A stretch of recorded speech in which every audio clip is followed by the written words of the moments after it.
to that?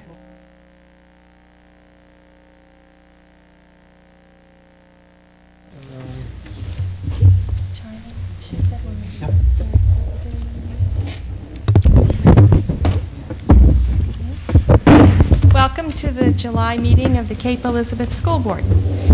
The first item on our agenda is adjustments to the agenda. Does anybody on the board have any adjustments to be made? I have one I'd like to make. I'd like to move the approval of the school-sponsored trip to Nova Scotia by the girls' varsity soccer team up below number 2 before the business manager's report, so that the students that are here don't have to wait until the end for that. Anybody from the audience have any adjustments to make on something that's on the agenda already? Okay, thank you. Next is approval of the school board minutes. The first is the organizational school board meeting of Monday, June 10th. Are there any corrections or additions to those minutes? Okay, those stand approved as read. Regular school board meeting of Tuesday, June 11th. Any corrections or additions? PBN radio. Rosemary? Madam Chairman, under It's item time number 1, for word read to me. unanimously, I think should be deleted. So noted. Any others? The minutes stand approved. Okay, approval of the school-sponsored trip to Nova Scotia by the girls' varsity soccer team. Do you want to speak to us about that, or? Thank you for putting us up a little earlier. I have 2 of my 3 captains with me this evening, Lindsay Roberts and Sarah Jordan, that probably could help with answering any questions that you may have. I sent you a copy of a letter I put together, and hopefully that might generate some questions if you have any. So I'd rather turn it over to you and ask you for some questions. Okay. Does anybody on the board? Madam Chairman? So other than the number of girls that are going this year, that's the only change from the schedule of the Yes, it is. done in the past? In the past years, it's been more like this. There were only 2 years that we actually took everyone.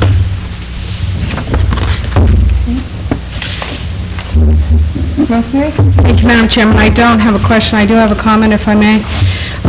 I have read this letter with interest, and I do think it's important for the taxpaying public to realize what effort the students make in their team sports, especially at the varsity level, before school even starts, and also the financial commitment that the parents make. And I just wanted to acknowledge that. Thank you. Any other questions or comments?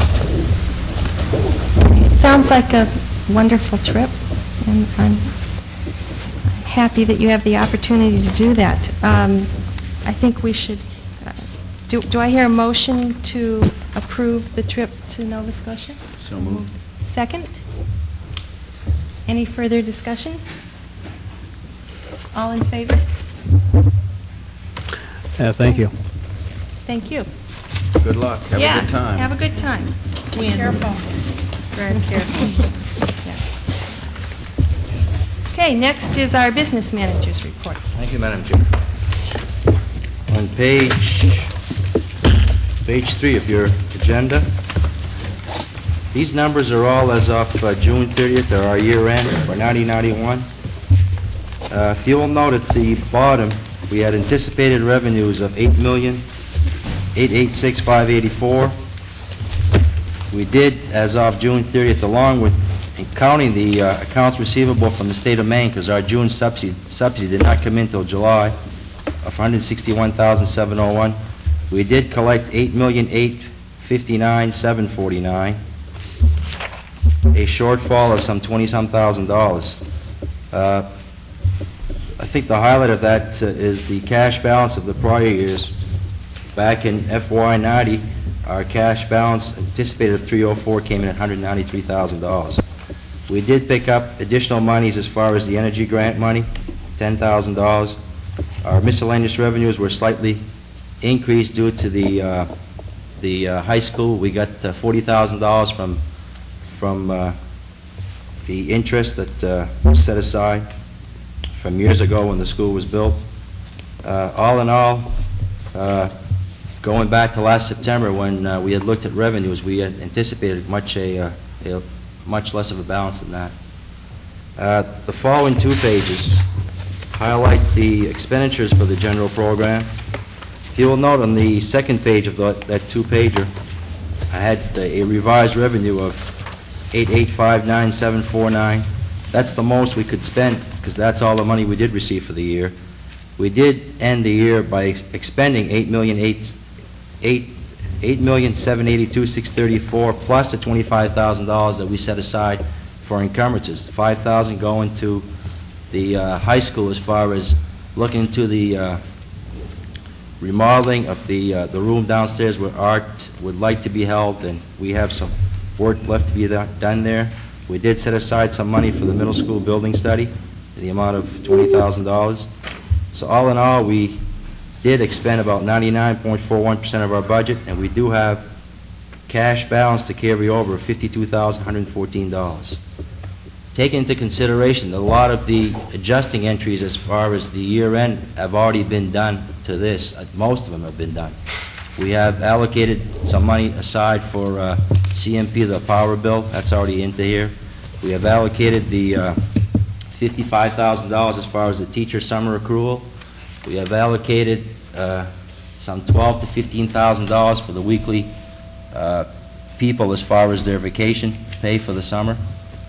So all in all, all of the adjusting entries have been done. The auditors will be in starting next week to verify the numbers.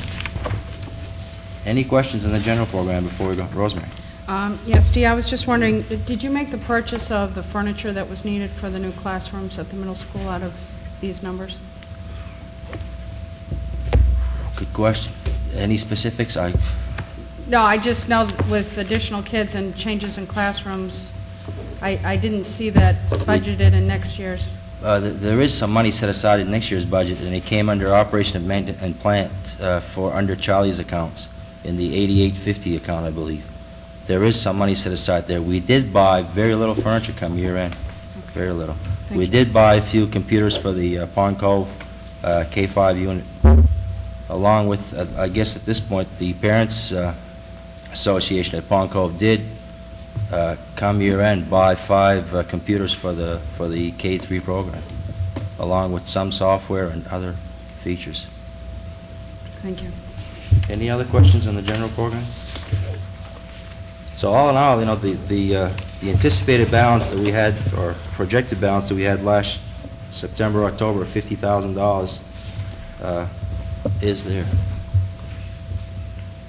Peter, do you have a question?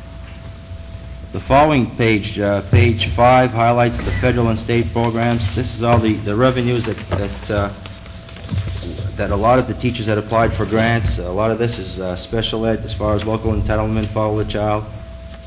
To date, for last year, we did have leftovers money from FY90, along with the new monies, a total of $208,819 to expend. We did spend $138,000, and we are carrying forward $70,000 into next year's budgets. If you note, most of these are closed out. They're in and out accounts. There is a sizable amount in the Spurwin JBI, $36,000, and local entitlement is carrying forward $21,602. To date, the staff has written quite a few grants that we've received. I think is 4 in the, I believe, the K-8 unit. They're all like $3,200, $3,500 a piece. And they started coming in last week. The following 3 pages highlight the food service program. Last month, we had hoped that well, 2 months ago, I guess, that the month of June would be a break-even point. We did have revenues of $15,000 and expenditures of $27,000. We did have a decrease or a loss in June of $12,569. Aside from that, for the year, we had revenues of $323,000 expenditures of 308, but keep in mind, part of that $323,000 is $25,000 from the general fund that was transferred over. So we did, cash-wise, end up with a positive cash flow of $14,309. The following page kind of outlines what would happen without that $25,000. We would have started the year, or ended up, the cash, with a deficit of $10,690. We do have, or have, accounts receivables at the end of the year of $3672, for a net cash decrease of $7,018. Our commodities, foods, and other inventories total $9,500. The variance being a positive fund balance of $2493 compared to $23,350 decrease last year. There's a $25,844 variance. I realize the board, think back like in February or March, it said to try to come in with an even break point as far as the fund balance and that. Once the books were closed come June 30th, we had some adjustments to do. The bills were paid, everything has been paid up. Should the board wish to defer any of that $2493, we can do that in the next few months. However, keep in mind that there is $25,000 set aside in the general budget to help fund the school lunch for one more year. I think once another year down the road, we won't have to put more than probably $10,000 into the general fund in support of school lunch.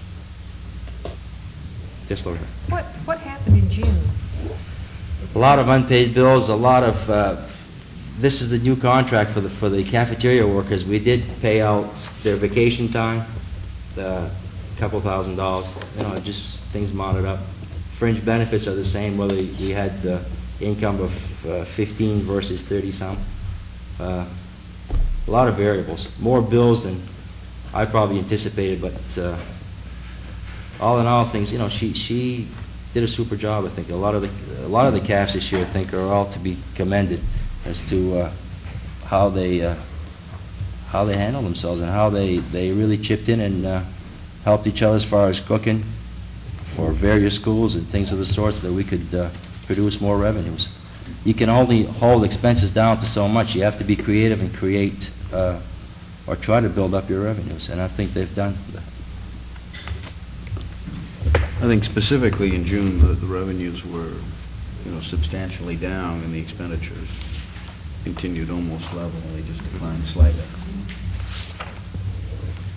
I think what might be interesting is when some of our 4th, 5th, and 6th graders get to the high school level where there's more population in those grades, and the high school is an income-making cafeteria or profit-making cafeteria.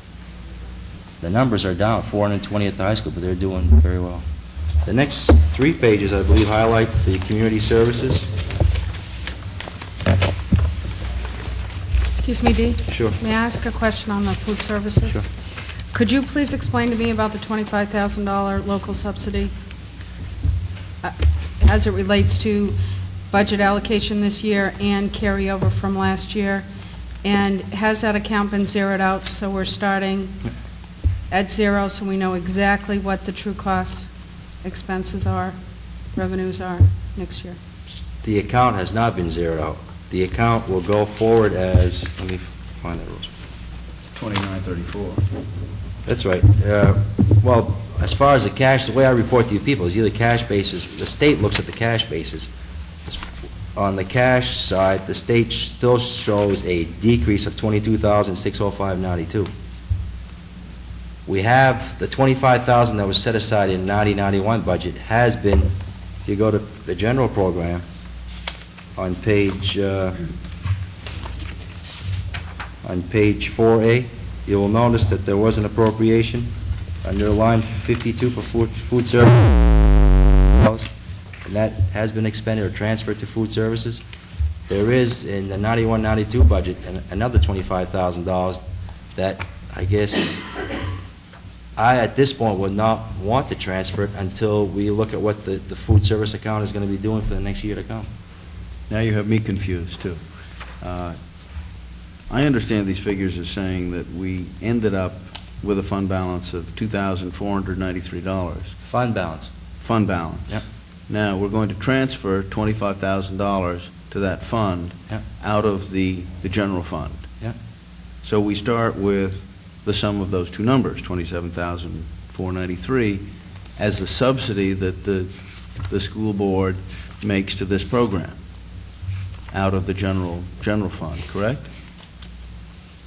It doesn't Correct. look to me like that's, Yeah.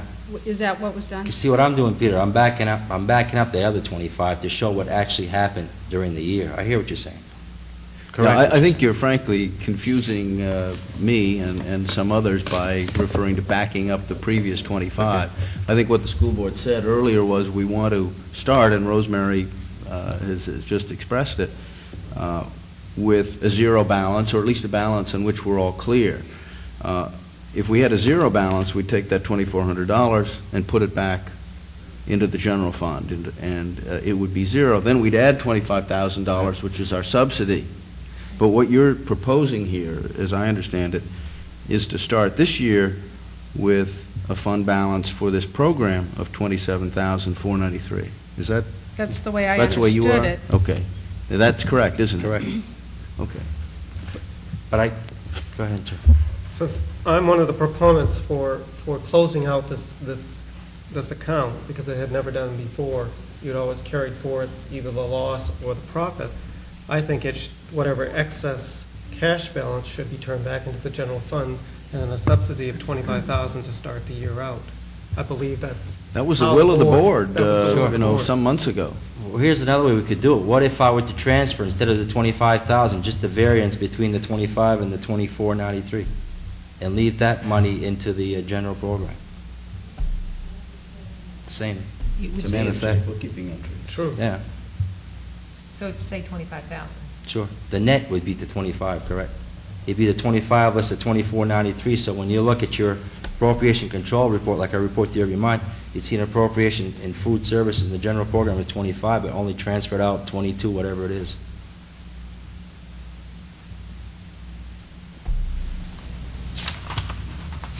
Is that agreeable?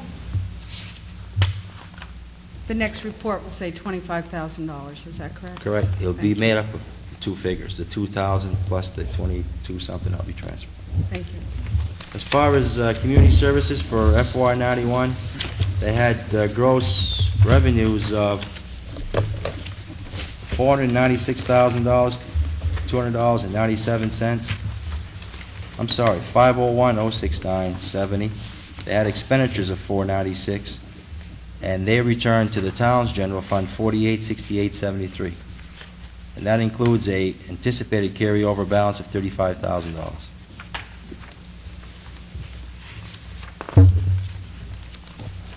The next three reports highlight the fuel costs for buildings, the fuel costs for the buses for the year, and also the CMP or electric log.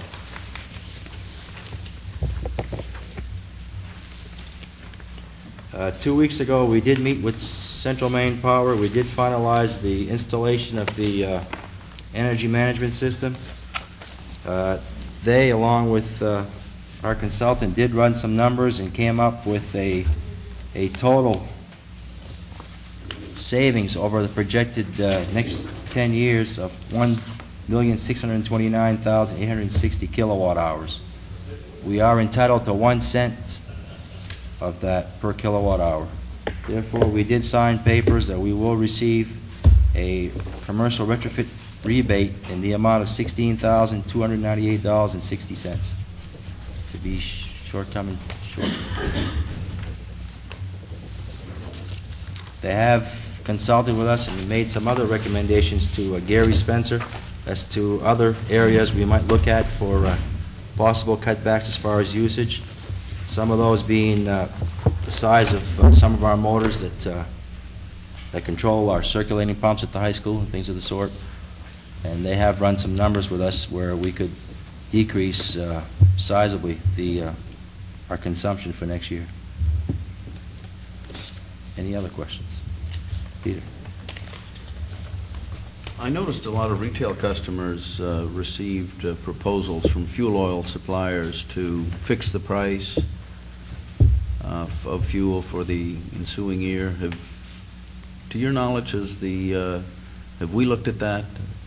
I guess we do a bulk purchase We with do other with, school districts, but did you see anything on that? Was any proposal made? 'Cause I had the same thing at my house. They guarantee you like 84, 85 cents a gallon. Right. No, we are, I believe the people that got the bid from COG from last year, it's a 2-year bid, based on tank price and other variances. I can check into that and report to you next month. Well, I'm just curious, Yeah. because, obviously, if it's being offered to retail customers, and, it's a benefit, and prices are probably historically low now, it might be worth doing. I'll check it. Because really, ours is at the spot rate, isn't it? Yeah. See, if you'll notice in that fuel oil, we had a high All suburban babies ride high around last shopping year of carts at 56 cents a supermarkets gallon, down and their to mothers slap them. 33.18 in May. We bought some in June, we paid 34.81, slightly a little higher. I'll check into that. Charlie? The surplus in the oil account and the lower than expected shortfall in the bus fuel oil, how do these reflect in what we budgeted for next year? These are far less than what we anticipated at budget time for 91, 92. Next year, we're up, I believe, 5 or 10% in some of the oil accounts, based on what the prices were in, like in September, October, November of last year. Then again, I'd like to keep the 3-year history on the books, so we'll have something to compare to. Hopefully, they come in less. We had an unseasonably mild winter, True. which helped our fuel account as far as the heating systems. Is this shortfall in the bus account, it's much less than what you had anticipated Yes, at it is. budget time? We anticipated like 10,000, and like 20 to 30,000 in the building accounts, back in last September. Hopefully, what I'll be doing starting probably September, October, is tie in the degree days to the usage of power. So we can compare how much was used per degree day or something. CNP has got some recommendations he'd like to give to us. Any other questions? We're taking buses now? Are we taking buses now? Or are you taking the buildings, the fuel oil buildings, the electricity? Anyone is fine. Okay, I have a question on the buses. My figures show a reduction of 1,700 gallons in consumption, Carried a brief. and I was just wondering if that She could be wondered what attributable to anything other than Robert the Giannini did with his trip briefcase for now the middle this- school and the high school combination. Example, I had asked this question at budget time, and I still don't know the answer. Are our new buses more fuel efficient, and do they use a different type of fuel than the one they replaced? Mostly diesel. They are more efficient. Our buses we still have a couple buses, like 77, 78s, we'd like to trade in, but by law, we just can't. The state won't approve it. I feel we're making a lot more trips now than we have been in the past, as far as, athletics or anything else, drama, co-curricular. I could probably get some stats for you as far as,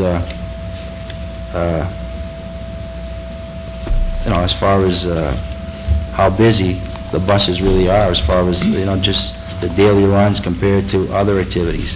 There are nights that we have rented buses. We've rented 2 or 3 buses some nights, because there's so many activities going on, we just can't do it. We have worked quite well with South Portland. They have worked with us as far as loaning buses to each other. Whenever we can, we do that. If we can't, then we have to rent them from other companies.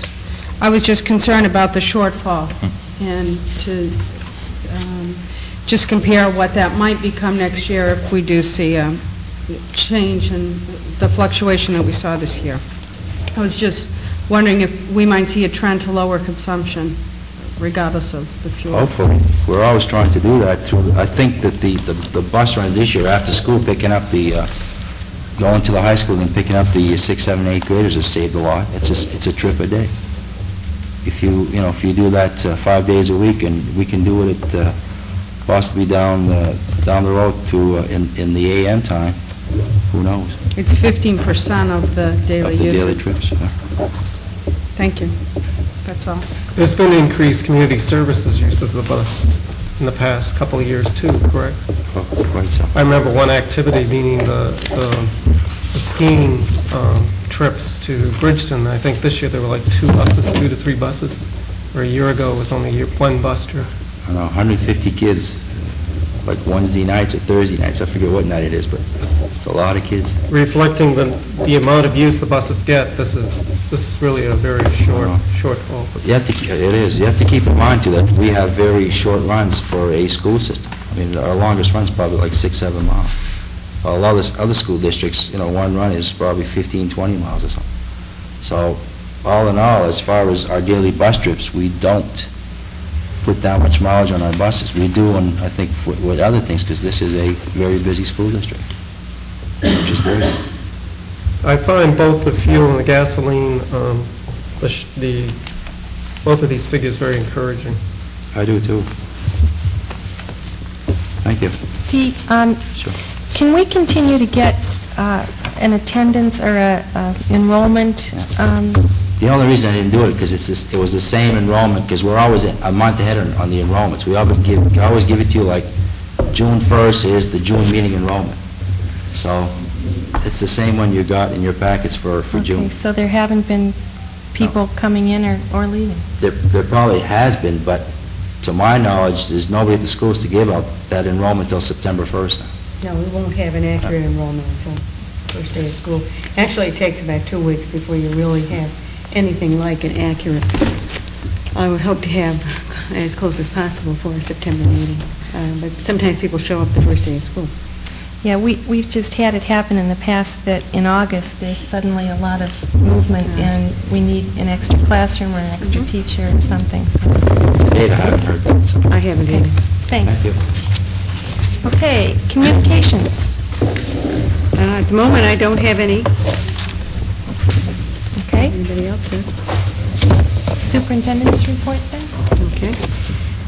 And we have 2 members of the, get a little closer here, 2 members of the school board are also on the School Space Study Committee, so I will briefly summarize, and I'm sure that each of them perhaps may wish to fill in. Since our last board meeting, the School Space Study Committee has in fact finished the interview process and entered into agreement with Portland Design Team, which is the one of the 6 architectural engineering firms that we interviewed in order to provide services for the master plan. They've been hard at work and at this point have talked to small groups of teachers, administrators, and maintenance personnel. And as a matter of fact, our committee had our first report from that AE firm on last Thursday. We will have another one this Thursday. At the present time, what we are all trying to do is keep an open mind. The various analyses we're being presented with certainly show us, or actually confirm for us, our own understanding of some of our many problems, but we are focusing right now on uncovering or discovering the extent of those issues, and we'll try to keep you involved as soon as we have some hard data to share with you. Perhaps one of the board members would like to add to that. The issues that he brought forth at our last Thursday's meeting was essentially looking at safety and fire code violations. I believe what he's coming back with this Thursday will be the electrical and some structural issues. Some of those safety and some of those handicap access concerns are troubling. But I think on top of what we're going to hear Thursday, it's just the icing on the cake. So you covered it. We haven't gotten that far yet. The icing on the cake sounds pretty good. But what you said That's not what I before meant. didn't sound too good. It's a carrot cake with chocolate frosting. The tip of the iceberg. That's all that close. Okay. To put this into some perspective, too, obviously, some of you were on the board when you engaged NASDAQ to do a space study. In some respects, you will see that that report is still being read and referred to, and you will be really receiving a report that fleshes that out and puts the space recommendations in the context of what is the condition of the buildings that we have. At this point, I think it's premature to remind you of some of those issues, but I'm sure anybody who was present or read the report or was present at any of the public hearings remembers that some of our dilemmas are that we have excess space at the high school and not enough space for many programs at the elementary, and we also have, of course, a growing population, at least the bulge that is already in the elementary.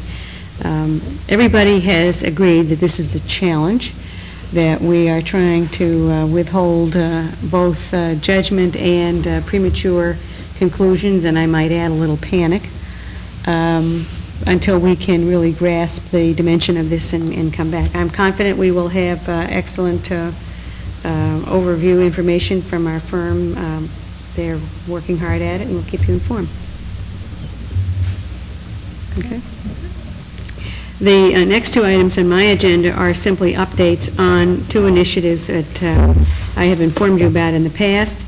Again, two members of the board, myself, some of our administrators, a teacher, and our custodial maintenance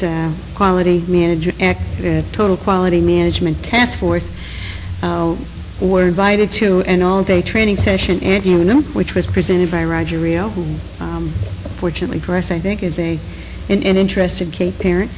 The purpose of I should also mention that Janet McLaughlin, town councilor, was kind enough to also come to make the point that any of our organizational approaches should be understood beyond the board and by members of the community, in this case, town council. I think it was an excellent day. I've had a chance to talk to just about everybody that was there now, and find that that's a really across-the-board perception. There's a great deal of work for us to do in order to understand some of these processes ourselves, to think of the practical applications for organizational purposes for the district, and to continue our training. I just want to point out at this point how grateful we are to Unum for the interest they're taking in us. And through the Southern Maine Partnership, we will see an extension of some of the training we had that day, because that is also going to be offered through that medium. And I have some suggestions as to how we will continue that, but I'll keep that until our next meeting. Any questions? Okay, and the last one, we have also been working on ways to bring the community and staff together for a series of dialogues as to what this particular community is looking for in educational vision for our schools.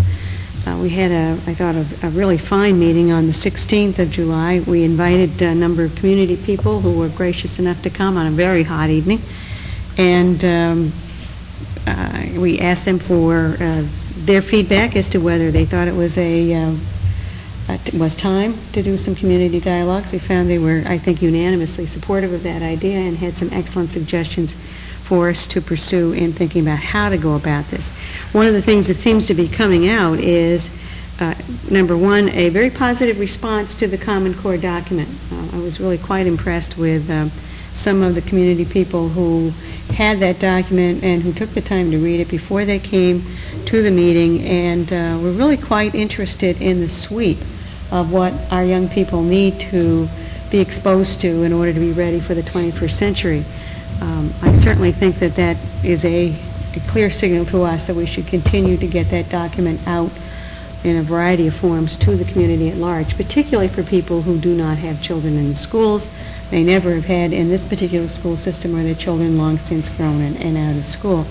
It seems to be a thoughtful document to get people thinking about school in terms other than just the traditional language we use.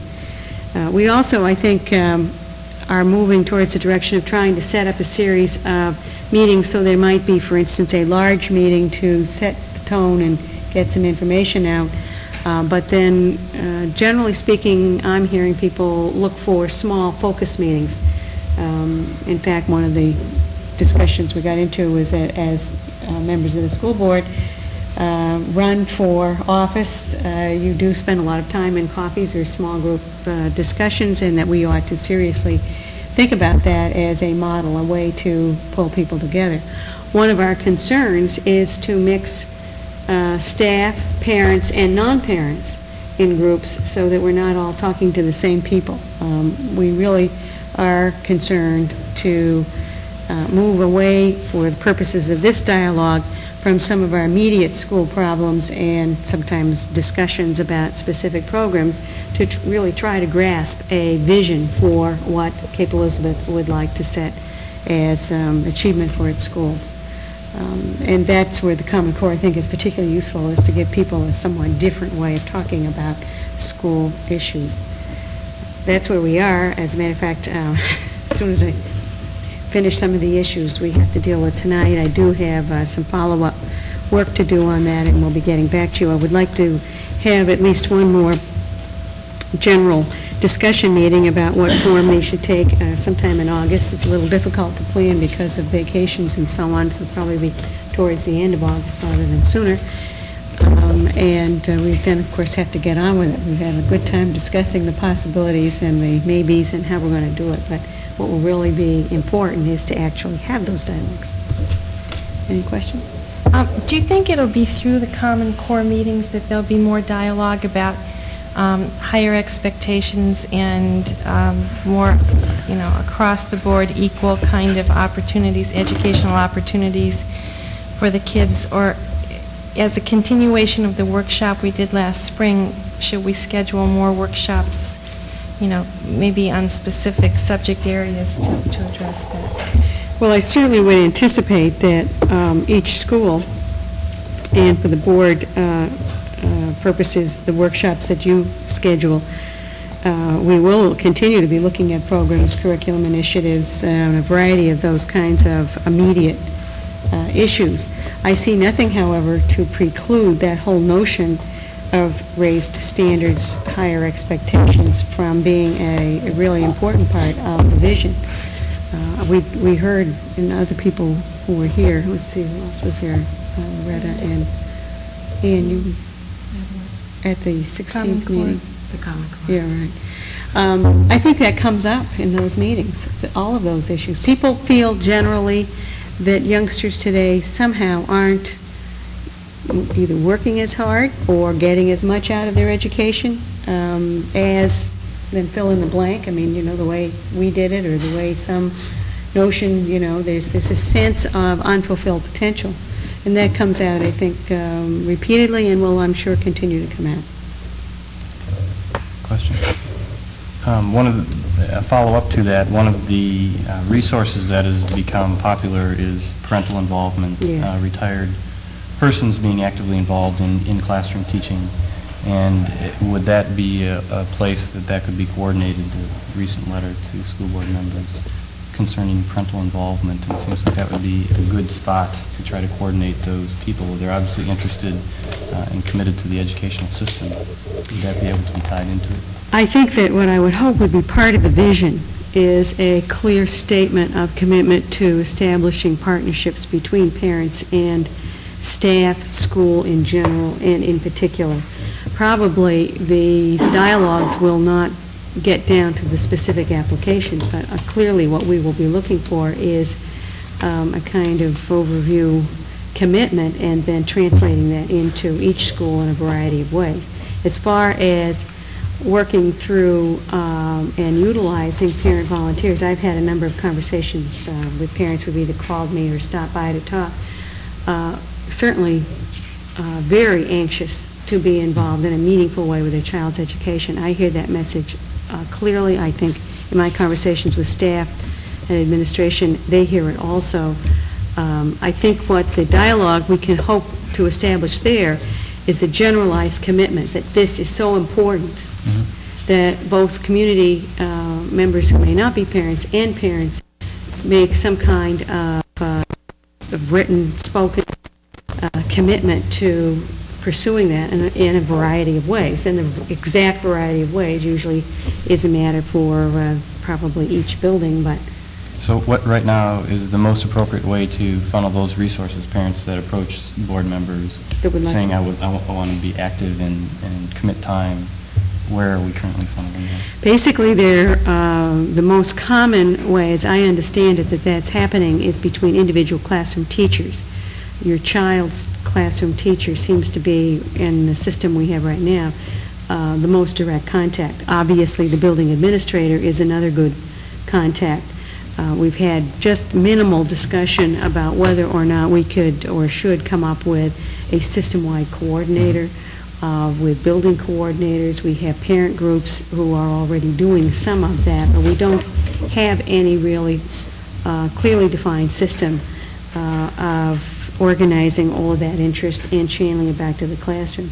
So for starters, I would urge parents to contact the building administrator as well as the classroom teacher. And sometimes it's wise to do both. Thank you. Other questions? Well, I'd just like to make a comment on what Mark just said. I know that all the parents groups, too, funnel out volunteers in various places that are needed. I know at Pond Cove, I'm not sure at the upper grades, they even have a computer, program that says what people have volunteered for what things over the course of the year. So that's a questionnaire goes out at the beginning of the year to find out who is interested in those things. But I'd also just like to comment on one more thing. It really seems to me that we have an opportunity to marry the total quality management idea with the Common Core management and put this whole discussion in a really positive framework, looking towards, building a shared vision. And I think we really need to explore somehow getting those two things together. Absolutely. I Same think that one of the issues that was raised in the total quality awareness is the importance of having a systematic approach to getting that awareness training throughout the system.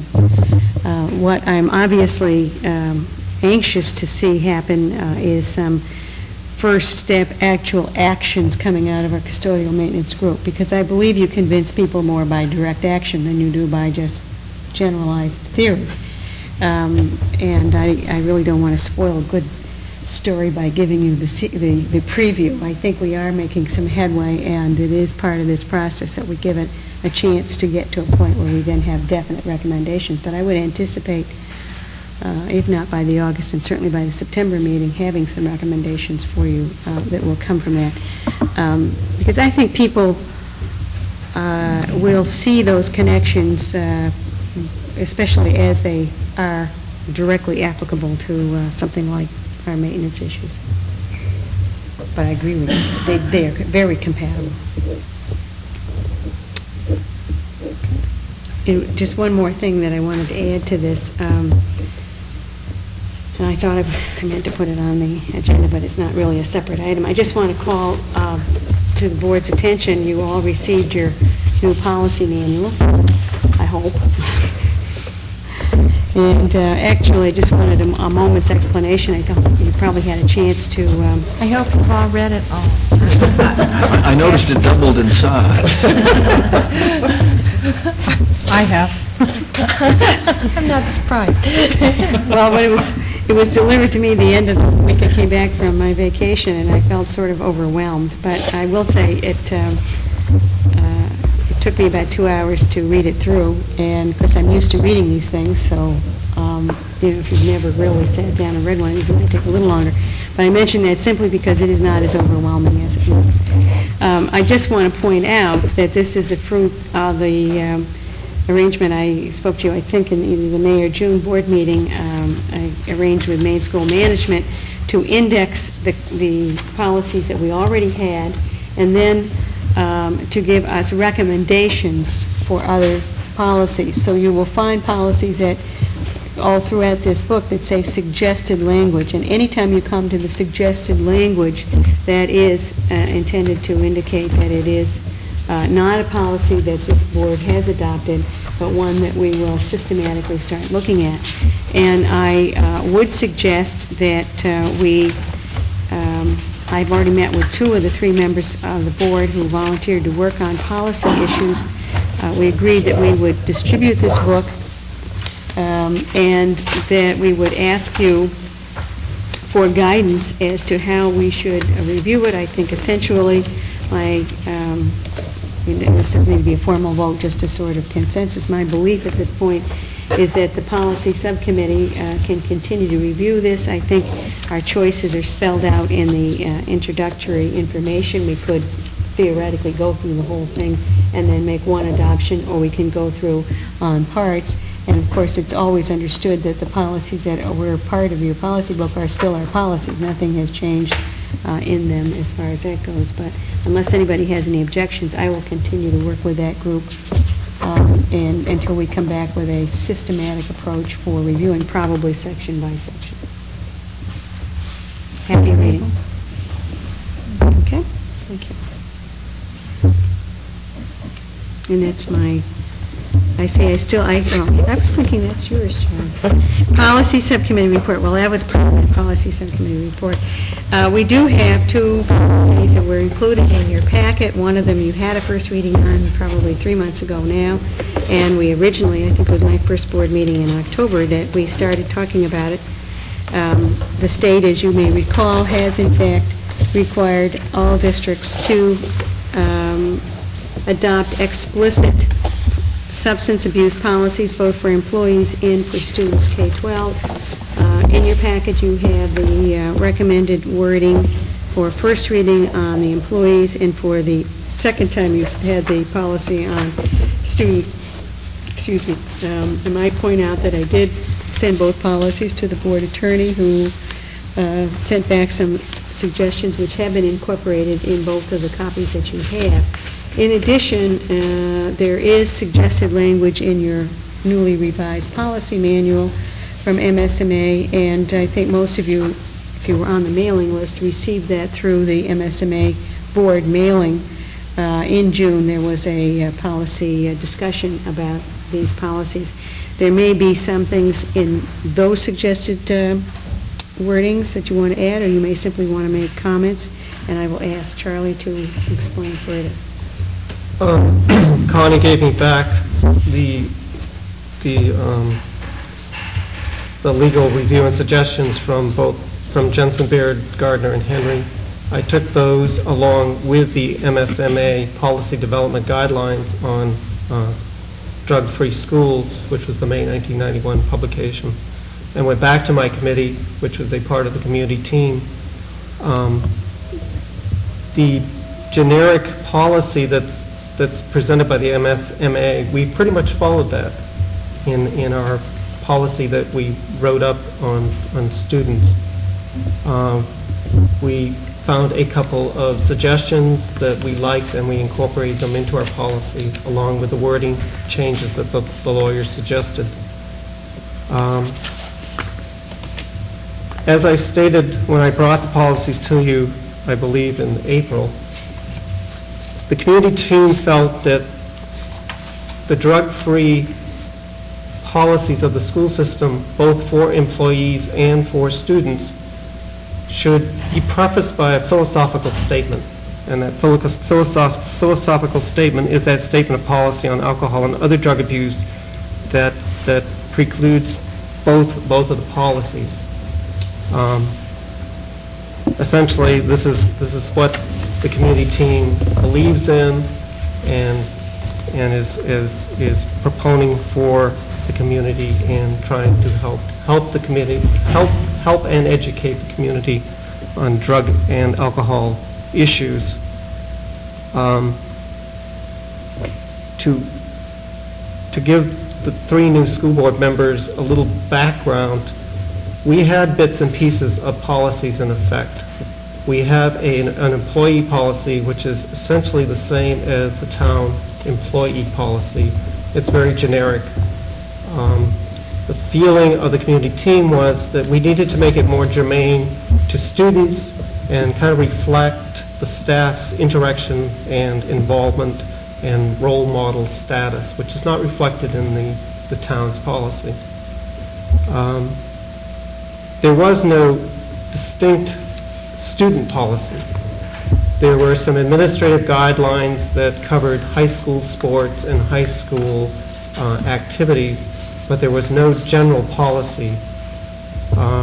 We get drug-free funds, essentially they're federal funds, but they're administered by the state, and the federal government has certain guidelines in order to qualify, and in general we met these guidelines, but with that one exception of not having a student policy just per se, that was really the only area that we were really in compliance.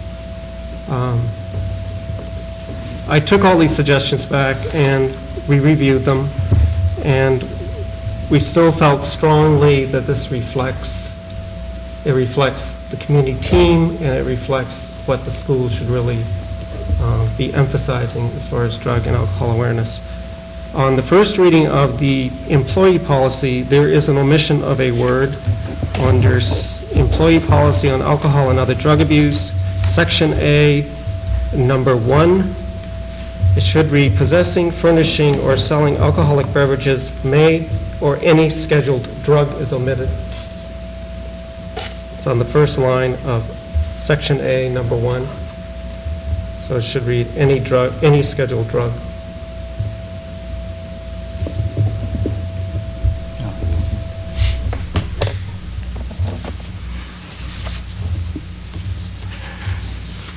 And since this is a first reading, if there are any suggestions from the board of what you feel should be changes, and if those are wording changes, we will send them back to our legal counsel for an opinion. Yes. I have a question which would actually, if incorporated, would broaden this statement. And my concern is, today on our agenda, we voted to allow a school-sponsored trip to go out of the country, and that sort of brings it in perspective. Also, I am a parent of 2 kids. And one of the things that I would like to see specifically stated is vehicles, that any school-approved vehicles, for example, if we charter a bus, I can read a paragraph, if I may, which sort of sums it up to see if it's objectionable to the board or something that might be acceptable. Is this to be inserted, or where exactly are you looking to? I was looking for another sub-paragraph. Another sub-paragraph, okay. You're on the student policy, not the employee. We're on the employee. Okay. I'd like to see it in both because students are usually accompanied by a school department employee. And the language is that this policy applies before, during, and after school at our school or any school system location defined as follows. A school system location means any school building or any school premises, any school-owned vehicle or any other school-approved vehicle used to transport students to and from school or school activities, off-school property at any school-sponsored or school-approved activity, event, or function, such as a field trip or athletic event, where students are under the jurisdiction of the school unit, or during any period of time such employee is supervising students on behalf of the school system or otherwise engaged in school unit business.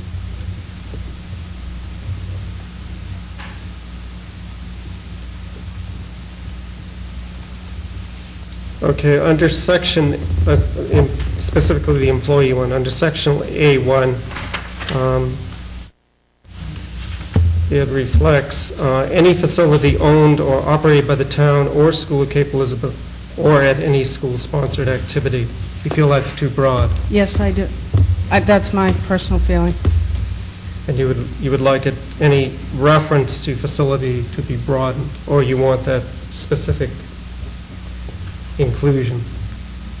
I would like student and staff to realize that no matter where they are, this policy applies, and be it Nova Scotia or on a chartered bus or in Boston Museum or... I don't have any objection to what you just read, subject to advice of counsel, but certainly the term "at any school-sponsored activity" would, in my mind, include that trip to Nova Scotia from the minute they left to the minute they got back. 24 hours a day, that's a school-sponsored activity that we authorized. And I assume everybody would share that interpretation. But what you're saying is, let's make this abundantly clear. My understanding was that this policy will be distributed to all students, and I just thought if that paragraph specifically stated the list of what those school-sponsored events were, that no one could come back and say, gee, I didn't realize, just because the school board said we could go, that it was a school-sponsored. I just didn't want to see any excuse. I do work with the community team, so I'm very aware of this, and I just would like to see... The only risk by having that many words would be that you may have left something out and left just a little chink through which people could slip, whereas the very simple and broad phrase doesn't allow for that so easily. So if we were going to go to the more complete language, let's make sure it's 100% complete. And you've probably already done that, but I've only heard it, this evening. Well, this is a draft suggested wording. I didn't make these words up myself. It's just... Any other comments about? She's getting this from the Maine School Management Association's generic form, and in it, this applies before, during, and after school hours at school or in any other school system location. What is defining is school system location. So if we need a definition of what the facility owned or operated, that's fine with me.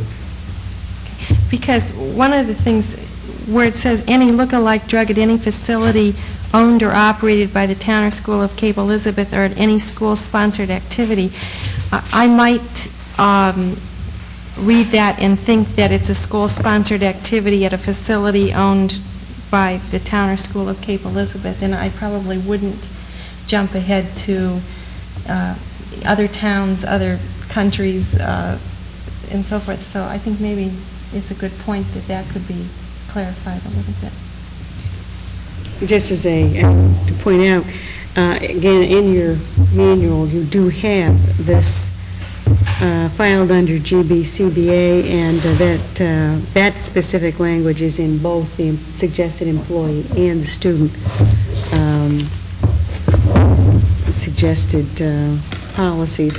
Personally, I can appreciate the feeling that people have that if you try to spell it out too much, you may leave something out. On the other hand, having now had a chance to work a little bit with a MSMA person who is actually working on the policy, I have been impressed with both his background, knowledge of policy issues, and the care with which he is researching things. And he did tell me that he had a previous form out to respond to the state's need last fall, which may be the one from which your original draft comes from, and that he felt that after doing some more research that this more specific language does serve a purpose.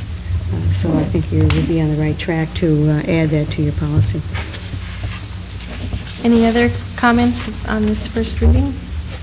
If we're including the student policy, I have a question on the student policy under standard of conduct. On the first page, the bottom sentence, violation of the standard may result in the student being subjected to suspension, expulsion, or other disciplinary or corrective measures. I have some concern about the word may. I can't think of a infraction regarding drug or alcohol abuse in a school that would be overlooked. I think that every single infraction should be addressed and at least some type of corrective measure be instituted for that infraction. I think on the previous policy, prior to my being on the board, it was compulsory, and I think this, even if it is compulsory, there's a broad range of options available to the teacher and administrators, but I don't particularly like the word may. Well, let's see what the I think the Okay. the usual reason why it is may. This was suggested wording from the lawyers. Right, it is. The usual reason for that is that there are occasions when self-referral, when referral to counseling and so forth is used. And we actually have some statements in the athletic policy, which is a different and separate issue from this one, which substitutes referral for automatic school punishment. It is generally the experience of school administrators that you can paint yourself into a corner if you say must or should, or must, I guess is the word. It is clearly an issue that has been debated back and forth between boards and parents and so forth. May certainly does not preclude using, and in many cases, it is certainly the appropriate thing to do. But there are times, and I'm thinking specifically of the language we have in our athletic policy that talks about referral to treatment. So that if we write a board-level policy, which is talking about student behavior anywhere connected with school, you might, in fact, cancel out the current language you have in athletic policy. But that would certainly need to be reviewed. We could do that for another reading. But in terms of referral to treatment, for instance, that is a corrective measure. Corrective measure. So the situation when this would apply is that if somebody, if an incident occurred and they said, we won't do anything about it, I can't imagine that means. No, I don't think that's what it's intended to imply. And again, that's usually the legal, it is directly suggested by our attorney that we use may, and I believe the reason, although I did not discuss that with him specifically on this one because I have discussed it in the past and under other circumstances, it's usually intended to give the authority to the administrator to exercise judgment as to what is the best way to handle a particular issue. If the board has an automatic suspension expulsion policy, and there certainly is a long track record in this country of boards trying to do that for the simplest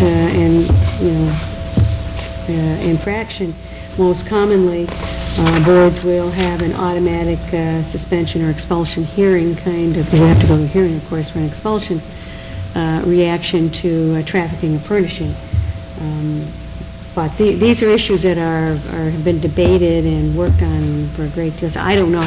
Again, if you as an individual board member want us to research exactly what the force of the may, and I'm not sure what you're asking of us, whether you're saying, are you suggesting that any incident would automatically have to be handled?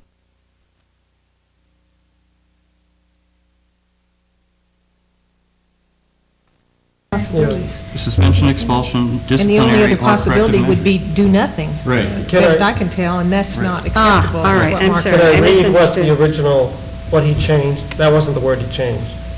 Violation of this standard may result in the student being subjected to suspension, expulsion, or other corrective measures. What he added were other disciplinary.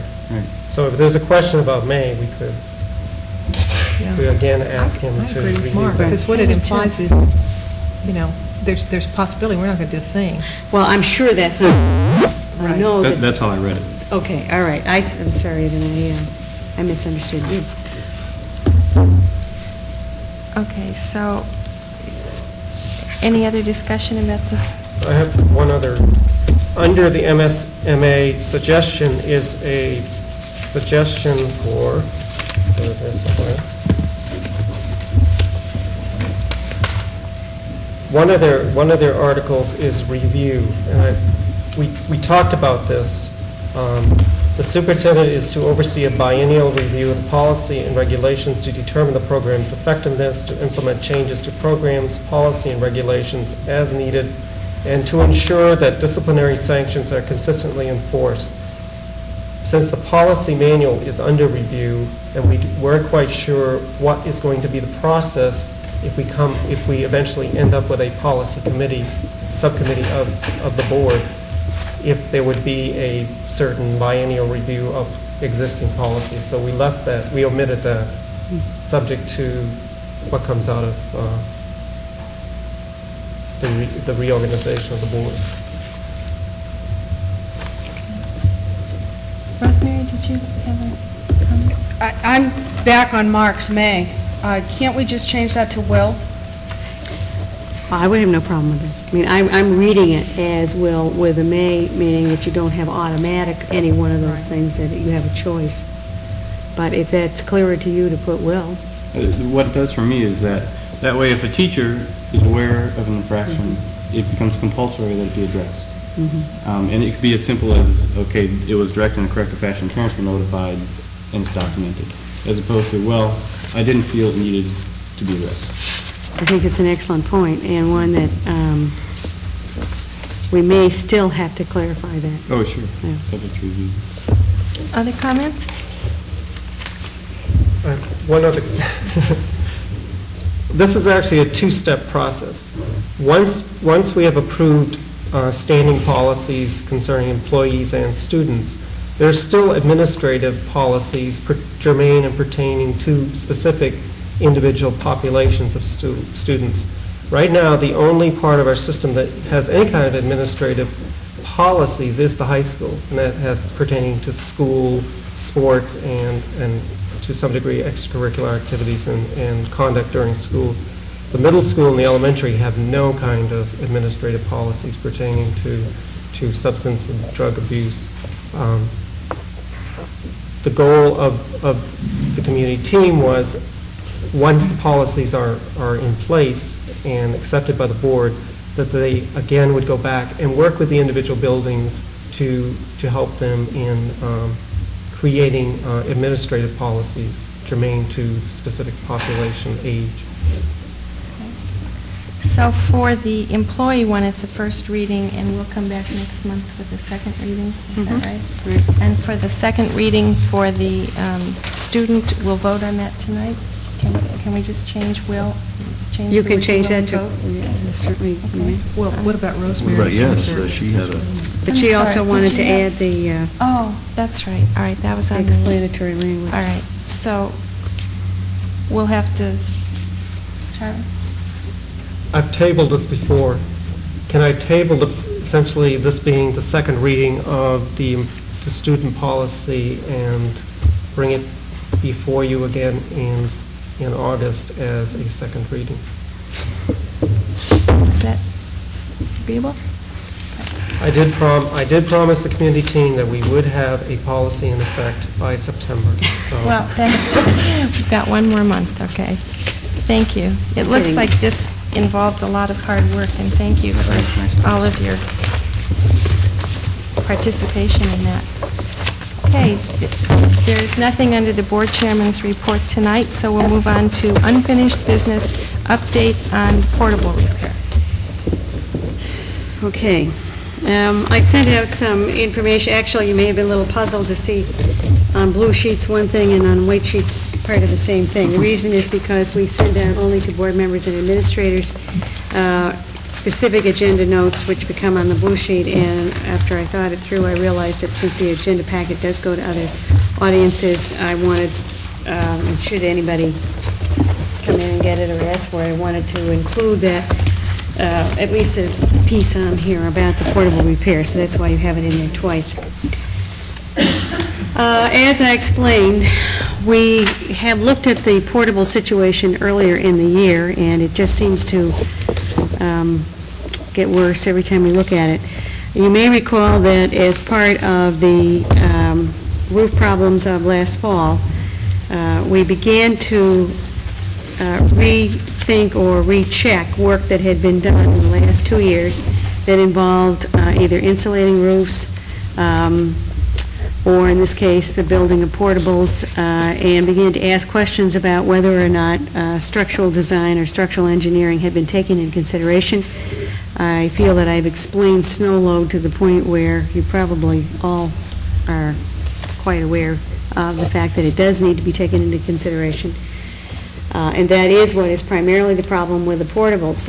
We did agree through the budget process to put some money into the budget, and we had some discussion about not being very happy about needing to do that, but we also decided that we had to use that space. We had few, if any, alternatives, and that We thought since it was a safety issue ultimately, although the buildings are not falling down, nevertheless, it can't be stamped from a structural engineer's point of view as acceptable until these repairs are made, that prudence dictated our going ahead with the repairs. Unfortunately, I did include in the notes for our June meeting that I had been informed by the engineers as they were then working on the design elements for these repairs, that they were discovering things that they hadn't seen in their first general review of the situation.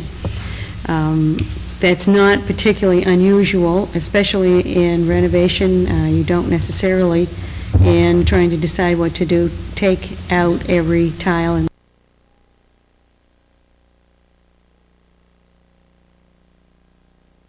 in a nutshell, is that the classroom portable that is where the 7th grade classes meet it's just simply not possible for us to correct the problem by putting additional supports under the building, which is basically what we will be doing.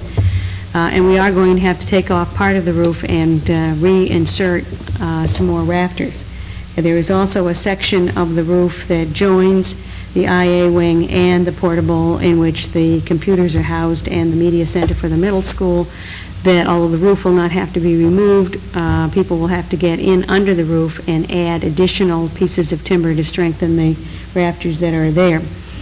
I have discussed this at great length with the engineers. I am satisfied that they are doing their job. They do feel some distress, of course, knowing that this is not a happy situation. They have been moving along, and I also realize from my conversations with them, as a matter of fact, with the architects and engineers that we're now working on in our master plan study, because they also work with this company and they have conferred on this. It's a very difficult situation to correct. Any kind of renovation or necessity to improve structure after the fact becomes more of a problem-solving exercise than if you're simply designing in the proper loads. When we opened the bids a week ago yesterday, we were just appalled, as I'm sure you are, to find that instead of the $90,000 top figure, our lowest bid was $165,926. After considerable discussion with the engineer, he was able to sit down with me and come up with about $13,000 worth of savings, which is substituting certain materials for others that he is satisfied will still meet code, but obviously that is still considerably over what we had planned for. In your minutes, or in your notes, excuse me, I did frankly try to outline the options as I see them and the reasons for and against those options. Essentially, should we continue the snow removal program, which is what we had in effect last winter to keep any snow accumulation off the roof. What we did discover with the one snow storm, principally, we had another smaller one in particular where we really had to get in there and shovel. It was very difficult to do. There was, in fact, a lot of snow drift, emphasizing the fact that we do have a problem. And we had two snow removal situations, one on the high school roof and one on the portables. The high school roof, we had a standing agreement with the roofers who left their own equipment up there, and it is a situation that we did not feel we had either the equipment or the personnel to do. We found that that was expensive, so contracting it out is, and it's anybody's guess how many times you'd have to get somebody out. Furthermore, we found it very difficult to find any roofing removal company that was interested in being readily available to us on call for these three portables. We also realized as we sat down and tried to problem solve what the practical implications of a snow removal program are, we have three groups of youngsters in K-8 who use those particular spaces, and because of the way the structural numbers fall out on these facilities, particularly the two larger ones located at the middle school, we are cautioned by the engineers to get any amount of snow that's on there. We cannot allow it to accumulate, for instance, to a foot or 2 feet, which is sometimes the case in snow removal programs. That brings up the interesting scenario. Suppose it snows a couple of inches, wet snow in the middle of the night, not enough to call off school. Do we allow people to use that space? What is the prudent thing to do? Or do we have emergency places to put people and start planning on almost a potentially week by week, even day by day kind of situation as to how you deal with it? That's a dimension of the issue. For that reason, as well as the liability and difficulty removal issue, I'm not comfortable with recommending to you that we simply continue the snow removal program. In addition, the design phase of coming up with the method of bringing these structures up to code is revealing that the size of the building does somewhat stress the regular flooring more than the engineer is comfortable with. He's not telling me that it's absolute. I've asked him if this building were sitting out in the middle of a meadow, would we have to do anything?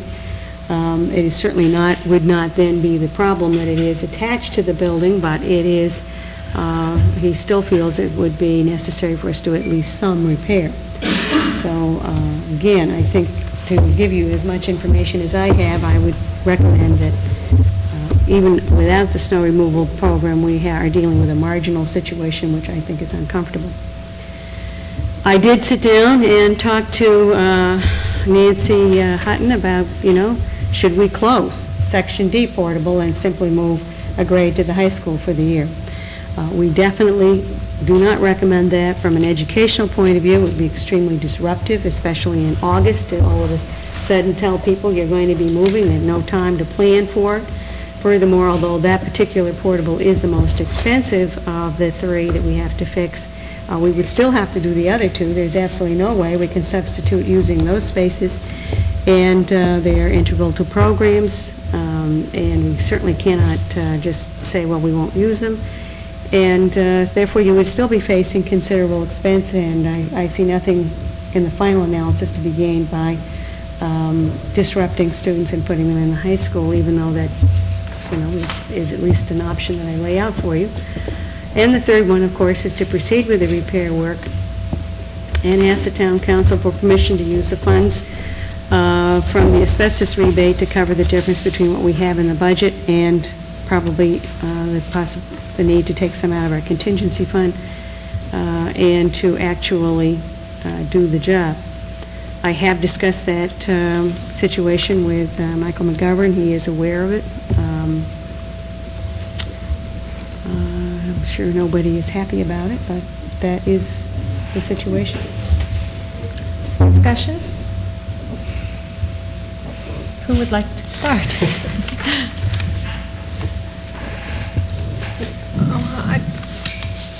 What about a combination of all three?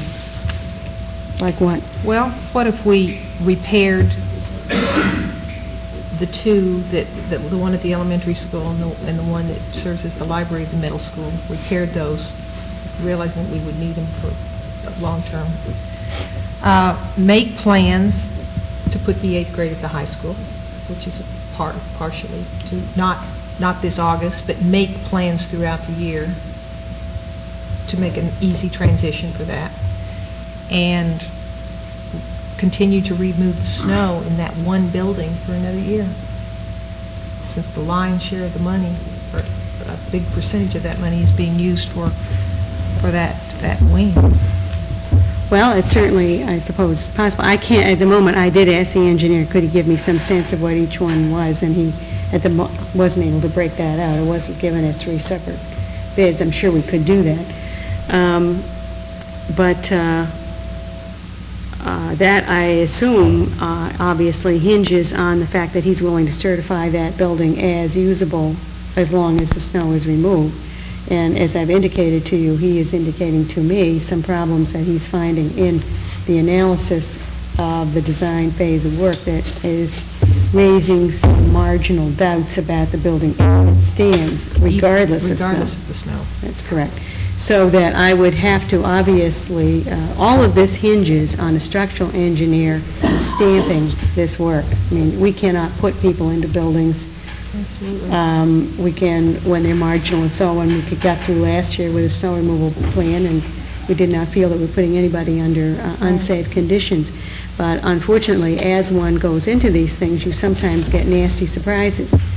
And I would have to pin him down to see exactly what he would certify. Frankly, to me, that's the bottom line. What will you certify? Charlie? The middle school classrooms is our most recent portable. We have 4 more years to pay on it.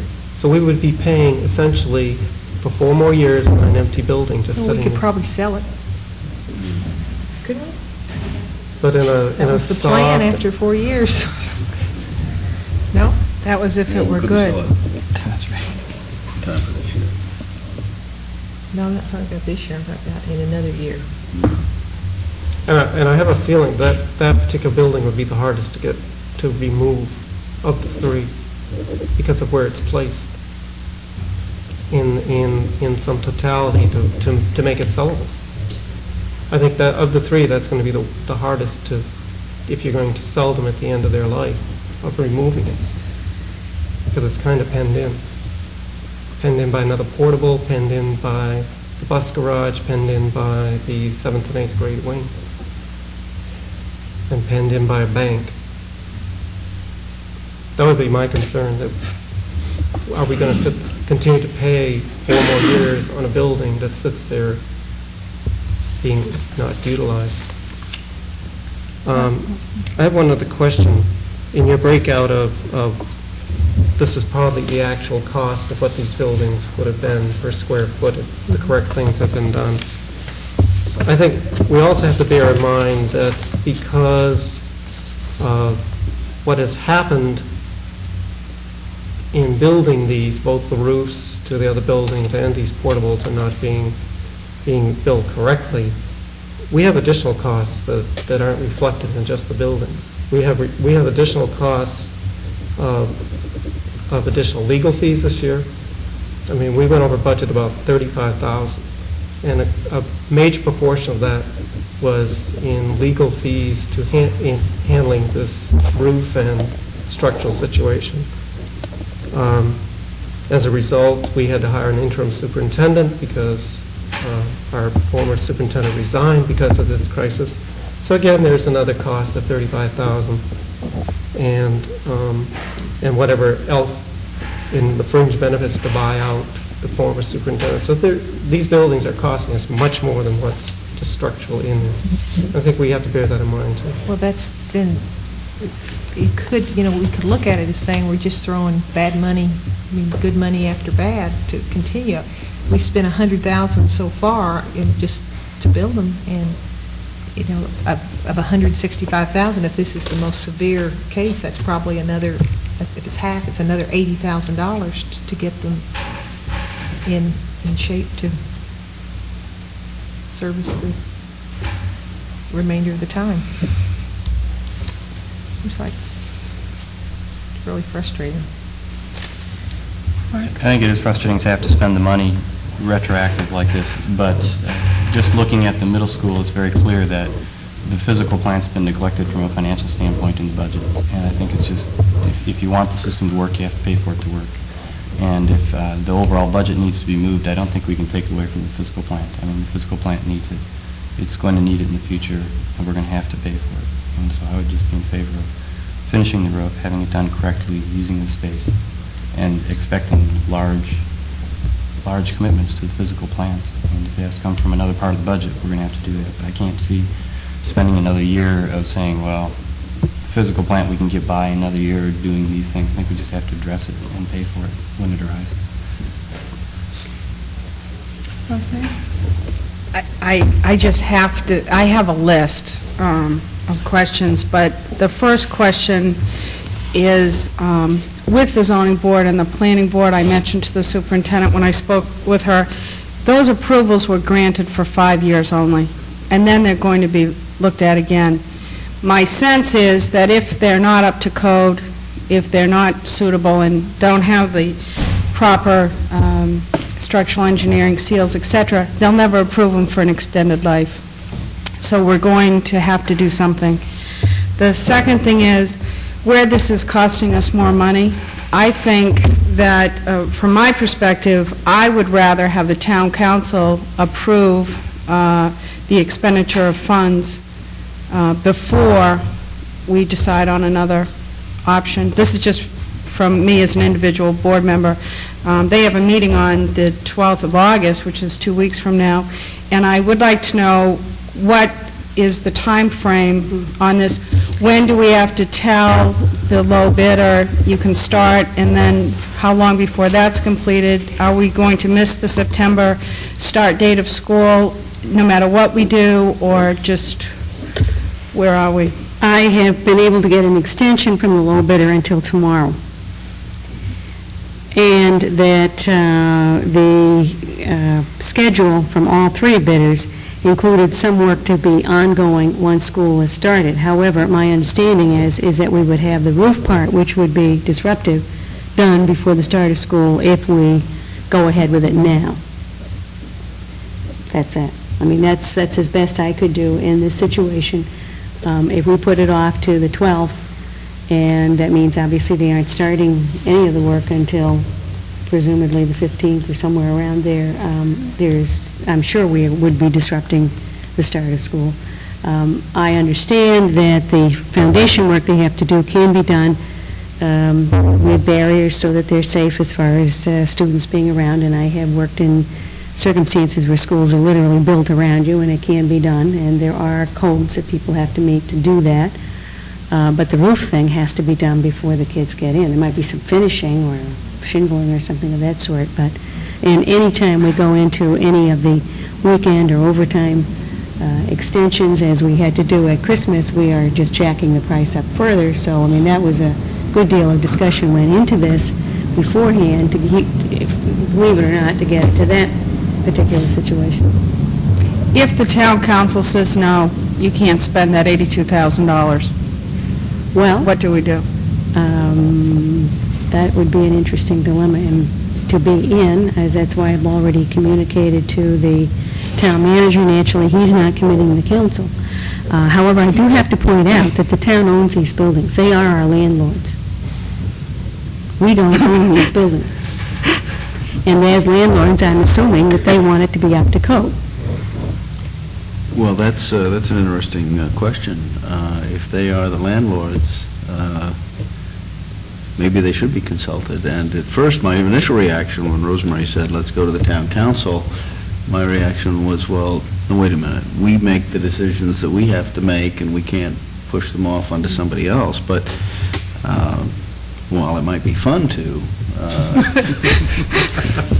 particularly in this case.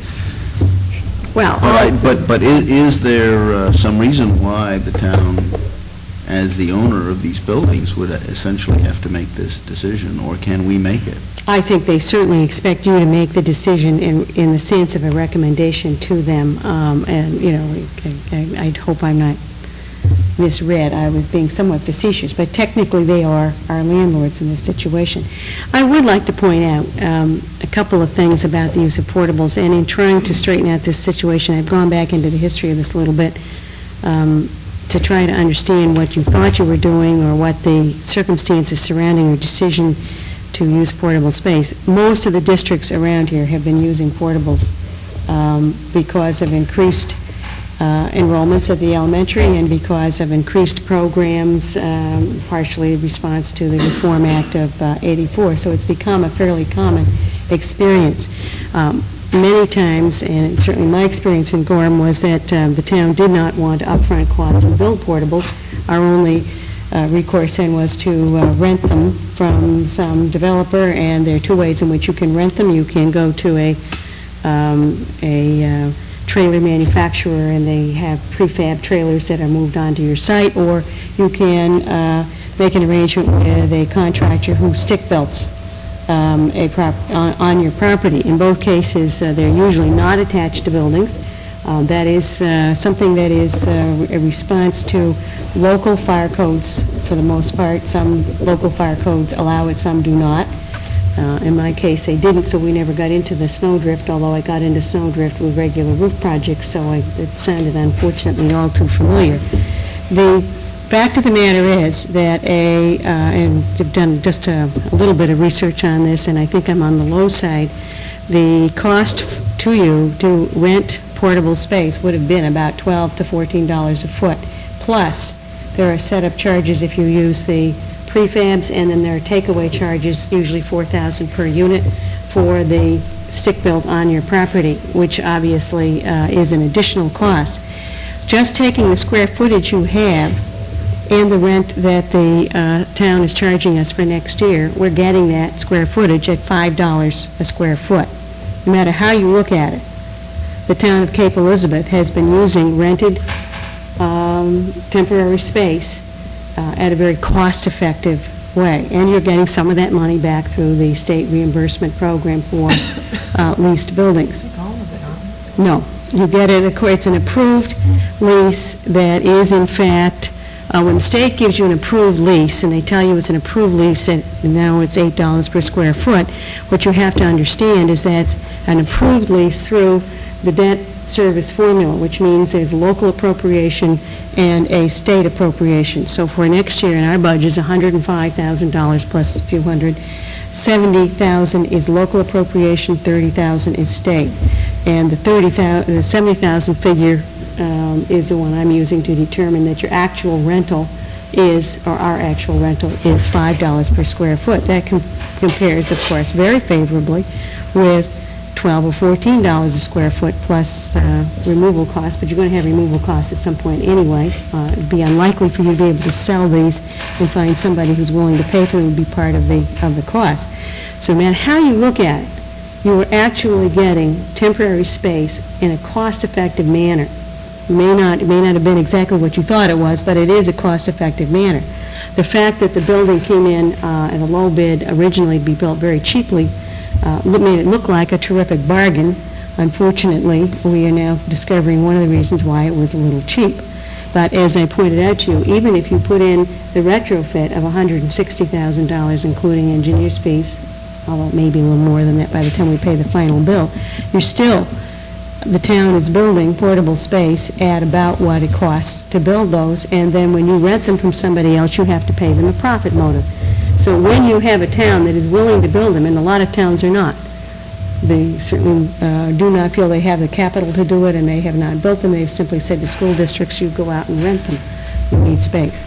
So I know this is a painful topic for you, but if you look at the larger picture of what other school districts experience in the use of portables is, you're actually making out rather well. This is a painful experience because of the nature of things, but as far as a cost factor goes, it's really still not jacking up the price to what it would be were you doing it some other way.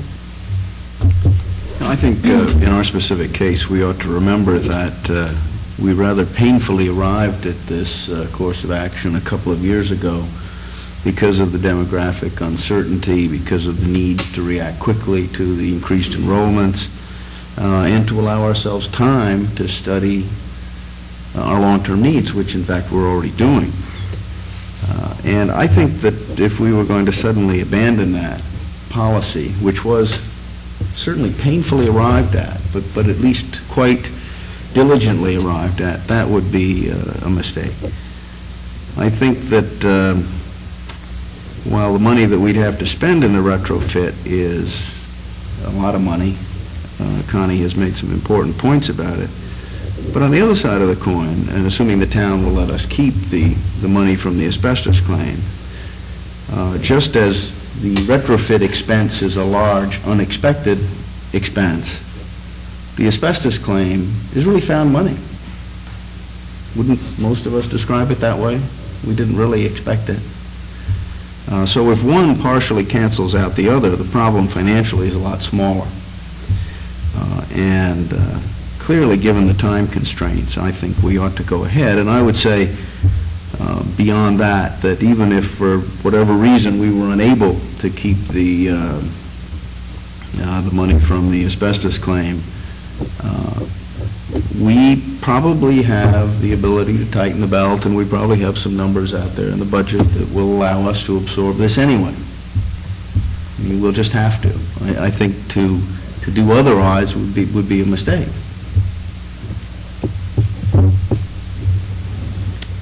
Rosemary? One last question. I think that one of the reasons that we were able to put this together so quickly and so inexpensively is we used our own staff. When we spend $163,000 plus or minus on this retrofit, are we getting certifiable work by people other than Cape Elizabeth staff people, or are Cape Elizabeth staff people included in the work? Do you know? Well, I would have absolutely no expectation that any of our people would be including this. We are going through a contractual scope of work with the engineering firm. They, in turn, we've gone through a bid process where our low bidder is it Ledgewood Construction? They, obviously, I'm expecting them to have their crew and to certify to us that their work is absolutely certifiable, but I also hold the engineering company responsible for that. That's a process by which we finally have a stamp on our building. When this is all done, if it's done wrong, we will have recourse based on this. Exactly. I vote in favor of it. And that's a signed contract that says. Well, that's what I have until tomorrow. And is it bonded? Oh, yes. Would you like to step up this is the bid spec package and the contract that they would be signing and so forth. if anybody wishes to. Does that spell out, does that break down all the buildings and what the things are being done, or is it just a lump figure? Well, those are the bid specs that tell you, blow by blow, what the work is supposed to be. I had the blueprints upstairs, which I sort of understand, but I mean, I'm not going to, if you would like, we can certainly have the engineer in here to describe it. But, yes, there is, we are going through the proper process with this. And just for purposes of the people that are not here tonight but may watch this on TV, the original contractor is no longer in business, is that true? That certainly is my understanding. So that's why we have no recourse with them standing up for And the work was not bonded.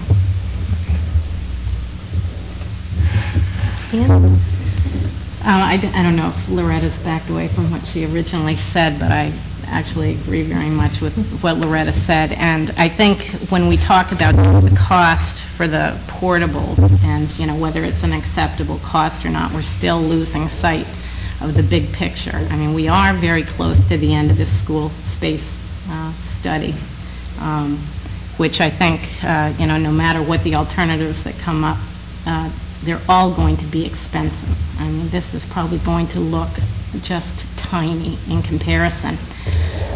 Being so close, I think the target date is October now to have a report in, with a lot of things that are probably going to have to be done fairly quickly. I would just love to see us be able to hold off on spending this kind of money. I would really like to know what needs to be done to get them to certify it or to make it acceptable for one more year. And how the costs actually break down in this. I don't think it's really fair to ask us to just make the decision based on a lump sum. If, we may have some options here, and how much of the money we have to spend, but I just find it very frustrating now that we've gotten so close to actually doing some long-term planning, to spend all this money now. Well, I know how you feel, but what I have to say in the bottom line is, I have sat down, I've actually sat down over a period of time now for several hours with the engineers while they've been in discussing this. I certainly have asked those questions, and we started out thinking that it would be a much less costly venture.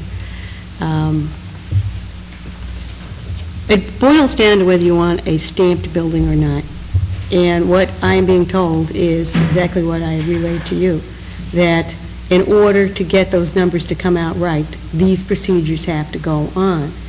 As a matter of fact, I think during the school space study, you may recall I asked Frank Locker if because I understood that he had actually consulted with the engineering firm that we're dealing with to come up with some ideas. We talked about a whole bunch of things, including separating them from the building, removing them from the sonotubes, and putting them on a foundation. The costs estimated in all of those kinds of things are astronomical, or at least far exceed this cost. And this, I am told, is the most cost-effective way of going about solving this problem.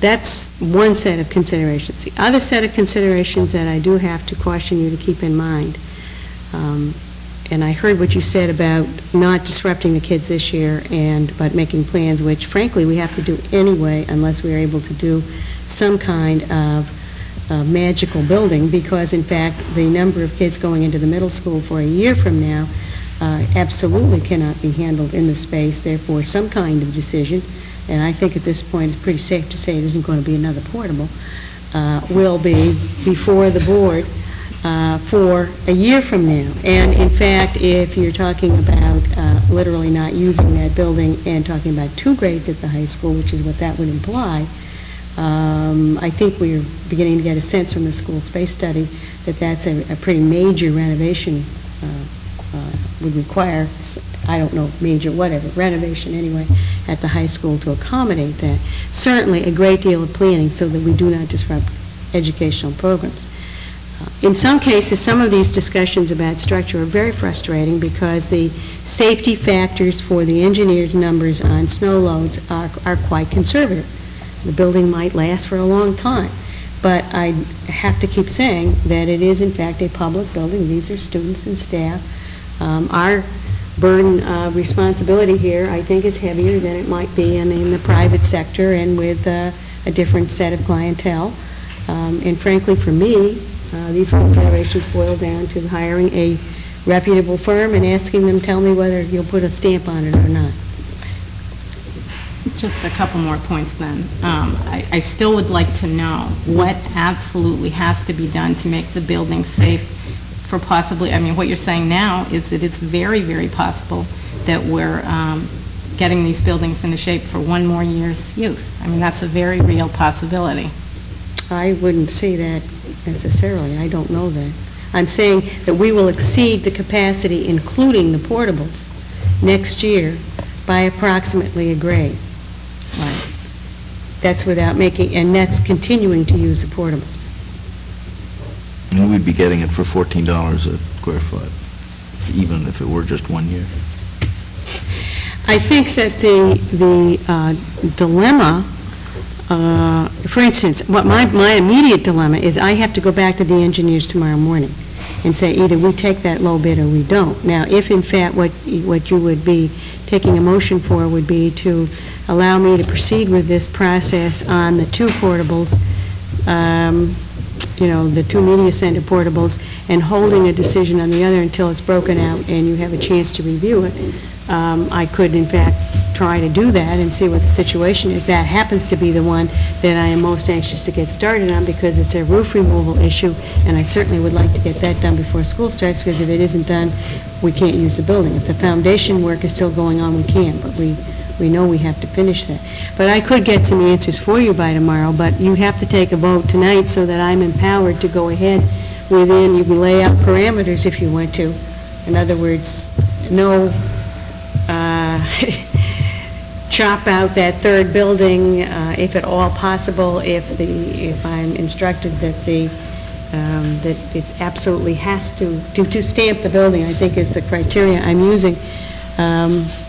If that's what they tell me, I have no choice, and I think, I'd like some guidance from you, because I have to make a decision on this tomorrow. Charlie?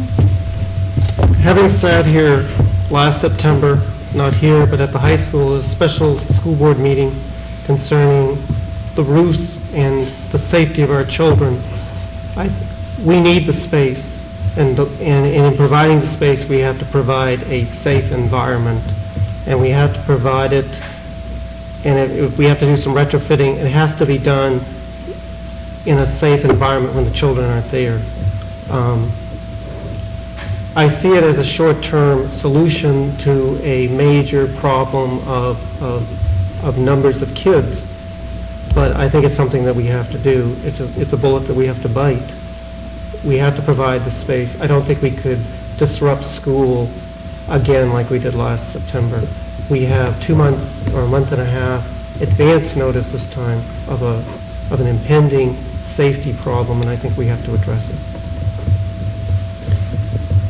Any other, Rosemary? When will they start work if this is approved tonight? I don't know, but I understand they're prepared to get moving because a part of their bid is a guaranteed timeline. And what happens if the money's not approved by the town council? Well, we obviously have control over our own budget, and we do have some left in the contingency. I do have to say, we are having a pattern as far as staff is concerned. We're losing some senior staff and hiring people who are not as senior, so there will be some overage in the salary line. I mean, that is a situation that is not uncommon. I certainly don't have any sense of what that is exactly right now. We haven't finished our hiring process. So I think that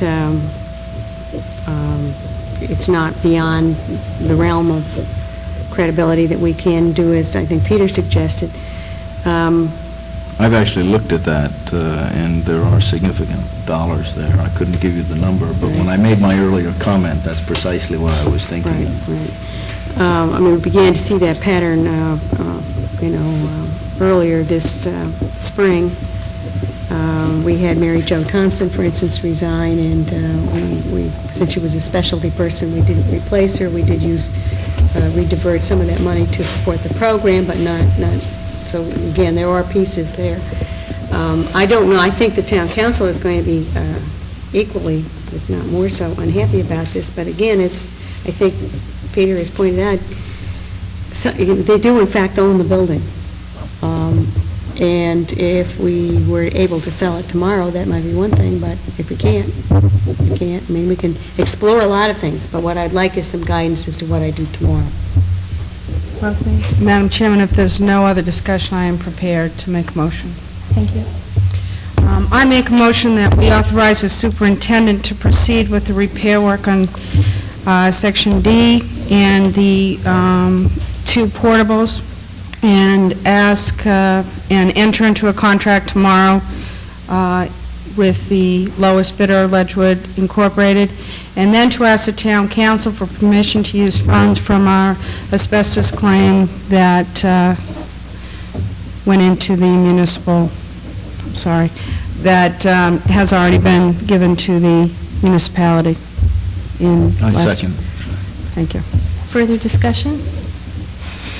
All in favor? Oh, sorry, excuse me. I just have to say that I really would like to know if we have to do all this work to make the building safe for one more year. I would just like to know whether if we entered into a snow shoveling regimen or some combination of things to get by with the building safe for students and staff for one more year. I would just like an answer to that question. If that's not possible, fine, but I don't think we know the answer to that question. Well, I have to say, I've asked the question, and the engineer has told me a very guarded, probably not. It isn't so obvious. For instance, there might be possibly, I certainly pushed for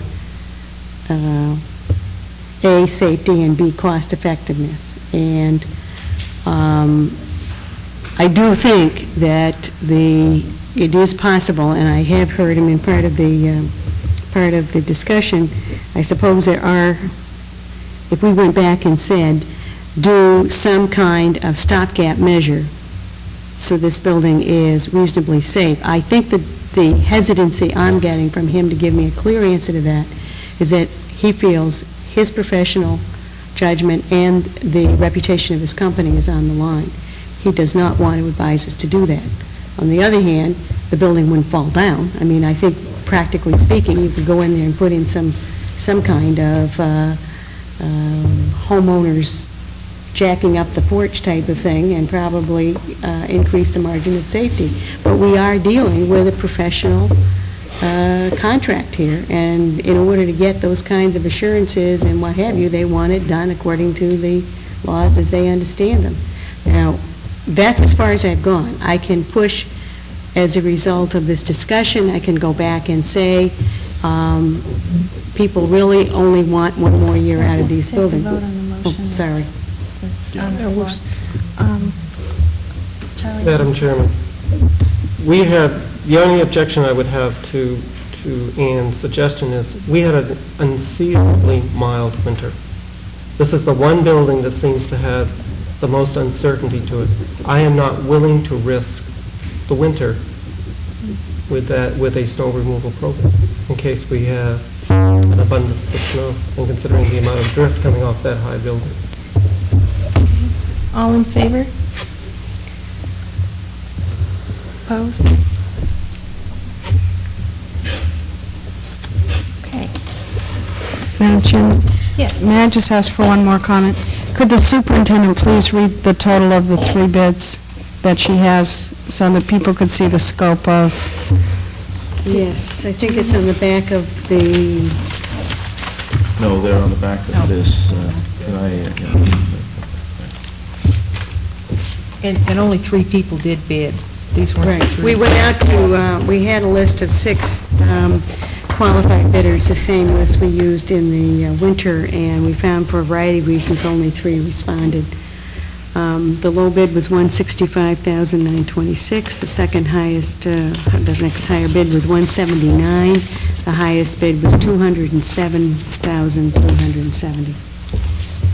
Was somebody looking at this?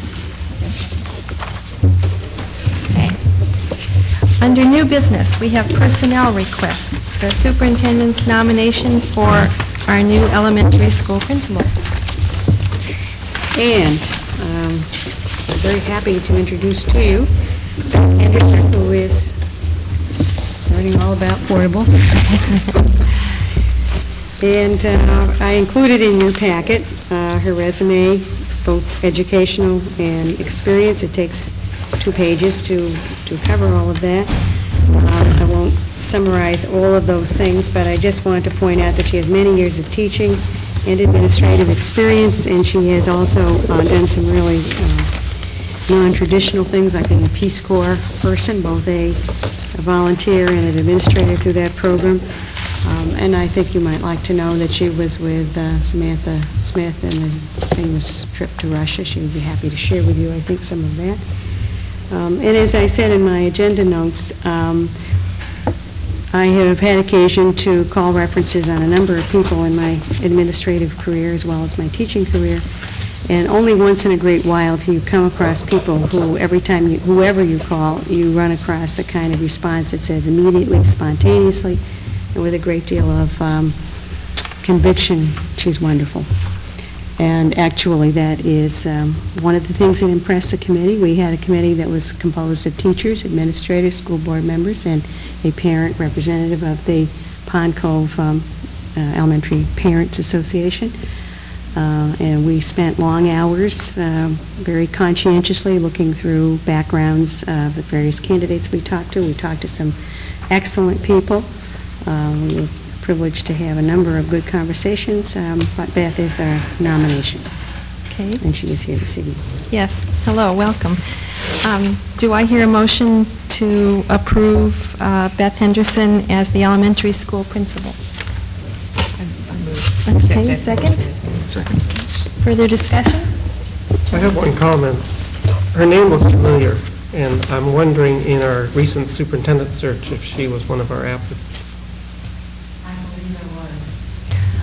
And I remember her application being very interesting.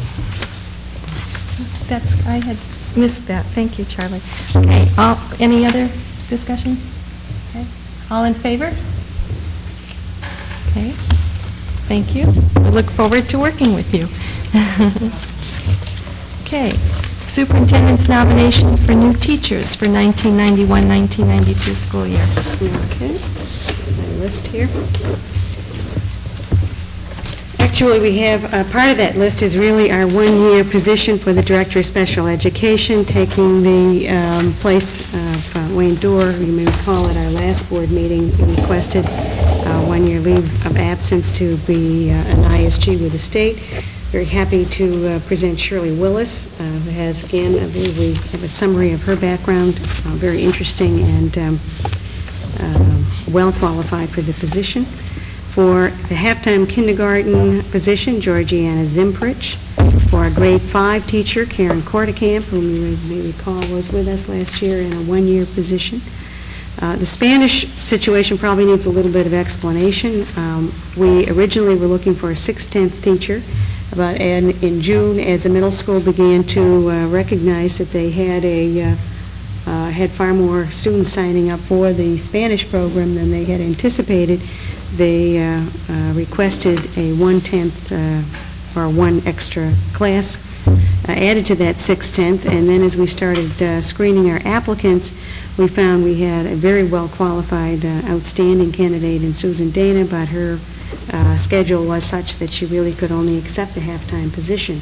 After much thinking about it and feeling that this is in fact the best thing we can possibly do for our program, I am nominating Susan Dana for the halftime position, and we are taking our .3 position, which is the overflow, so to speak, with Wilma Miramontes, and her background is also reviewed for you in your notes. At the high school, we have William Brewington for one of the biology positions, and Susan Richmond for the second one, and Kurt McCandless for the high school math 6/10 position. I do have in addition the second request, which I have received on, which I'll take separately. I would suggest a vote on those positions. Okay. Do I hear a motion to accept those teachers for 1991-1992 school year? So moved. Second? Further discussion? Just a clarification, you didn't mention anything about the high school position yet, correct? The high school Which one? Which ones? High school biology teachers and halftime math. We're just Yeah. I thought acting on- I read Okay. those three as part of it. We have no information on those three people. Oh, I'm sorry, I thought we had... I know that nothing moved. about these three people. Well, I'll be happy to tell you. This is some, I thought you had, apparently it's just, Okay. here you go. They must Okay. have been omitted from yours. No, Or you just didn't see I them? didn't see it, okay. Excuse Sorry. me. Want to take a minute? You know, Rick? They're very interesting. Rosemary? Yes, I had a question regarding the .8 Spanish teachers combination. Was that due to an increase in population only, or did we lose staff? Well, we had a full-time teacher who accepted a position elsewhere. I'm sorry, I missed that. And in the budget process, that full-time position, or not necessarily that particular position, because he was teaching it mostly in high school, but there was a shrink, it was anticipated that we could service a program with a .6 position. The extra 2/10 came about because of the middle school enrollment in Spanish. I certainly have discussed that with administration. I certainly would recommend that we may have to look at the way that program is set up, because we clearly cannot be waiting to staff that program from year to year depending on how kids sign up. We may in fact have to look at ceilings or forced choices or what have you. I don't know, since the program is fairly new, what all the options are, but this did seem to be a possible solution, and we're satisfied that we certainly have found the right people. Charlie? The eighth grade had a choice of what language they want to take. Right. So that's your uncertainty. That's correct. Okay. And so I think that I'm not necessarily making a recommendation to eliminate choice, but what I am saying is that I can certainly see for budget proceedings, we're going to have to figure out some way of trying to control that, or we will clearly be dealing with this kind of situation again. Any other discussion? Okay. All in favor? Okay. Resignations. Thank you. I also have one other item. Well, I can wait till it adjusts to current staffing, I guess. All right, we'll take the resignations next. I have one resignation I just received, and the other two, we noted in our packet. Cindy Town Morton, who was teaching for us at the middle school in the special education department, and Sue Stevenson, who in fact has taught for many years in the department, in the special education department. Both have given me letters of resignation, and I received just yesterday, actually, a letter of resignation from Jane Ellis, who is accepting a position in Portland in a health position, which is a full-time position, and she feels, after considerable soul-searching, that that is probably the best opportunity for her, and she sends me a letter indicating that she very much enjoyed her work here. All three people have, particularly Mrs. Stevenson and obviously Jane Ellis, have given many years of service here, and I'm sorry to have to accept their resignation. Okay. Do I hear a motion to accept those three resignations? Second? Further discussion? Excuse me, are all those three from special education? No, two from special education. Mrs. Ellis is basically life skills and health. And for the upcoming year, since we had reduced that position, we had, however, rearranged our computer program, and she was going to have a full-time contract because she was going to pick up some of the computer education. Further discussion? All in favor? Oh, I'm sorry, Charlie? Madam Chair, are you planning to discuss the impact of these resignations on programming next? Well, I can answer questions on it. So what are we going to be able to fill the special ed positions? Wayne is in the process of interviewing now. Those have been, we've had those resignations and have advertised, and we have applicants that are being interviewed. I just received the one on the health, and we will be advertising for a part-time health position. And the life skills? Life skills health. Okay, so that, okay. We will be looking for a replacement for that. What impact will the computer element of that? That we're not as clear about. In other words, we will see what kind of candidates we get through the interview process, and possibly look at the staff we already had to see if we can pick that up through some other means. The industrial technology teacher was also picking up a part of that computer. That's correct. Okay, all in favor? Okay, thank you.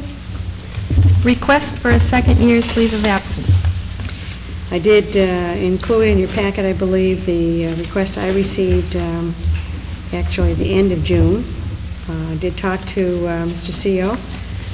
He tells me that he is pursuing business interests that he sees as helpful to his program, and would like to continue pursuing them.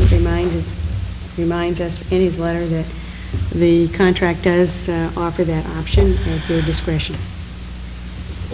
Do I hear a motion to accept Mr. CO's request for a second year's leave of absence? Okay, second? Further, No, I second it. Oh. You didn't see me, so I Okay. second. Further discussion? What, I do have some interest as to what his business interests are that are going to help the position next year. I mean, is that a significant part of this request? Seems curious to me. Well, I was not here, of course, when he requested and received his initial year's leave of absence. He is that position has been reduced to part-time. He has been a teacher with the system many years, and I do not know, I do not see nor do, but I basically do not know that anything he is pursuing is dramatically tied to coming back and using that exact experience, but he does tell me that it is generally helpful in a general sense. Other discussion? We do have a substitute that we hired. Is that substitute going to remain, or? Well, there were conversations with her earlier. Frank did talk to her about that. She was, since it was a part-time position, she was interested in getting full-time employment elsewhere. I understand my conversation with Mr. CO that he did in fact call her, and he he felt that she was willing to, but I cannot at this moment tell you that she will. She was a good substitute. Is there much precedent for granting a second year for a reason that may not be terribly specific?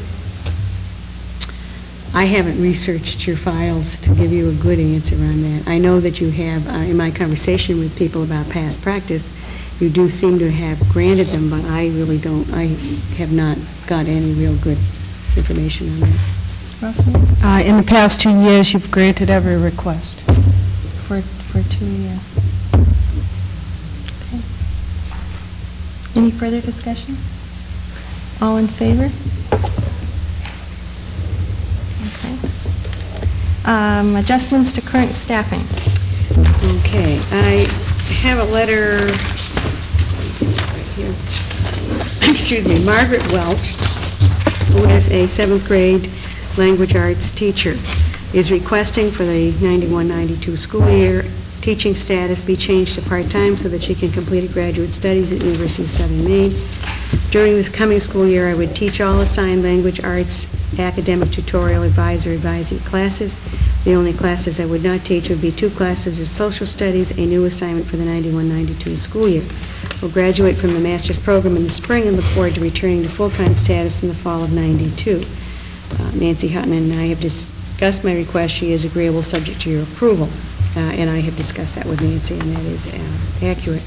What our proposal to you is that we grant Margaret Welch's request for 1-year assignment, reducing her full-time contract for 1 year to .6 and extending a .4 assignment, that is the classes in the 7th grade social studies, to Peter Horton, who is a teacher already on staff teaching part-time at the high school. That would, in effect, give him a 1-year full-time contract, and he is well qualified to teach 7th grade social studies. He has both educational and teaching experience in that area, and is interested and willing to do it. Charlie? Just for clarification, he teaches English, correct? in That's high right, school? that's right. But social studies is in his educational background. Okay.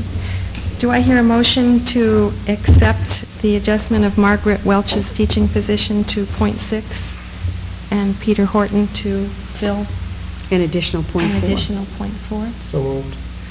Second? Further discussion? Rosemary? Yes, with the teaming in the 7th grade, where Mrs. Welch was, could you tell me how many teachers that 7th grade combination will have? It's Mrs. Welch and Mr. Wilbur is the team. To be honest with you, I don't think I can answer that. All I know off the top of my head on that one is that that was a consideration that Nancy looked at very carefully. She wanted to make sure that this was going to work. She had talked to Peter on a couple of occasions for some other possibilities. He had actually interviewed with some middle school teachers looking at his interest at middle school level. So that degree of compatibility has already been established. As far as the exact schedule, I couldn't tell you that. Charlie? There's an element of common planning time for these teams. Is he going to be able to fulfill that?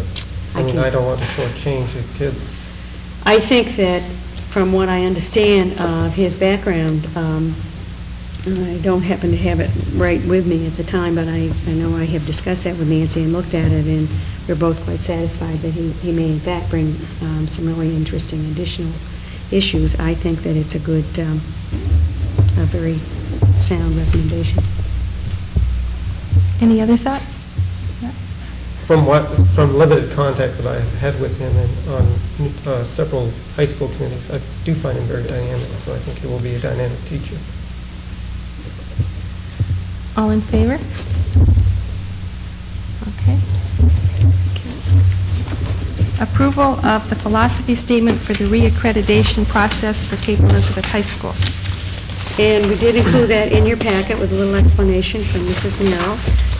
I would point out to you that this is not the same kind of thing that if we were to bring in, for instance, a vision statement or, general overall change of direction at the high school. I don't know how much experience you've had with the high school reaccreditation process.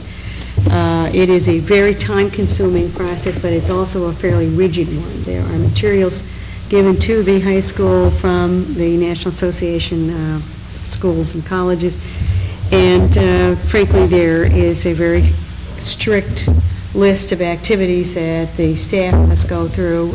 This is simply one of the activities that we're required to do.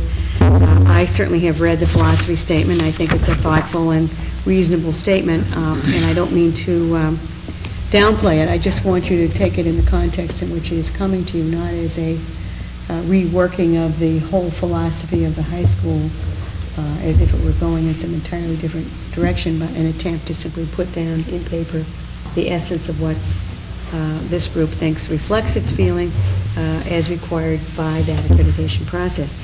Obviously, the high school has had a great deal of discussion, some of it connected with their at least tentative interest in the coalition. So I think that we can expect to hear a lot more about that, but I think that's a very reasonable statement of philosophy. Okay. Do I hear a motion to approve the philosophy statement for the reaccreditation process for Cape Elizabeth High School? Second? Okay. Further discussion? Charlie? Is there a philosophy statement in effect now from our last accreditation? Or is this just a... I would think there had to be. This is always a requirement, and as a matter of fact, I was cleaning out some files, and I just discovered the packet of accreditation materials from 10 years ago, which I have not read yet. We will be looking at it at some point during this process. There's a whole year of work going on that has to go on before the actual visit for accreditation won't be until a year from October. It's a pretty time-consuming process, I have to tell you. So we as a school district have a philosophy or a policy. You have a policy. Is this in conflict to that policy? I don't think so. I do, however, have some concerns, which I would like to address through the, I would think that one of the best ways for us to do it would be through the dialogues with the community to hammer out some mutually acceptable visions, and that I don't see anything here that is in conflict. You have a statement I noticed in the policy manual that is a sort of philosophy statement. The trouble with these things most of the time is that they're very worthy and they mean well and they say things, but then how do you translate them? Other comments? All in favor? Okay. The next school board meeting is Tuesday, August 27th in the Superintendent's Conference Room at 7:30 p.m. I need a motion to enter executive session for the purpose of discussing negotiations with the administrative unit. So moved. Second? Second. Further discussion? All in favor? Meeting is adjourned.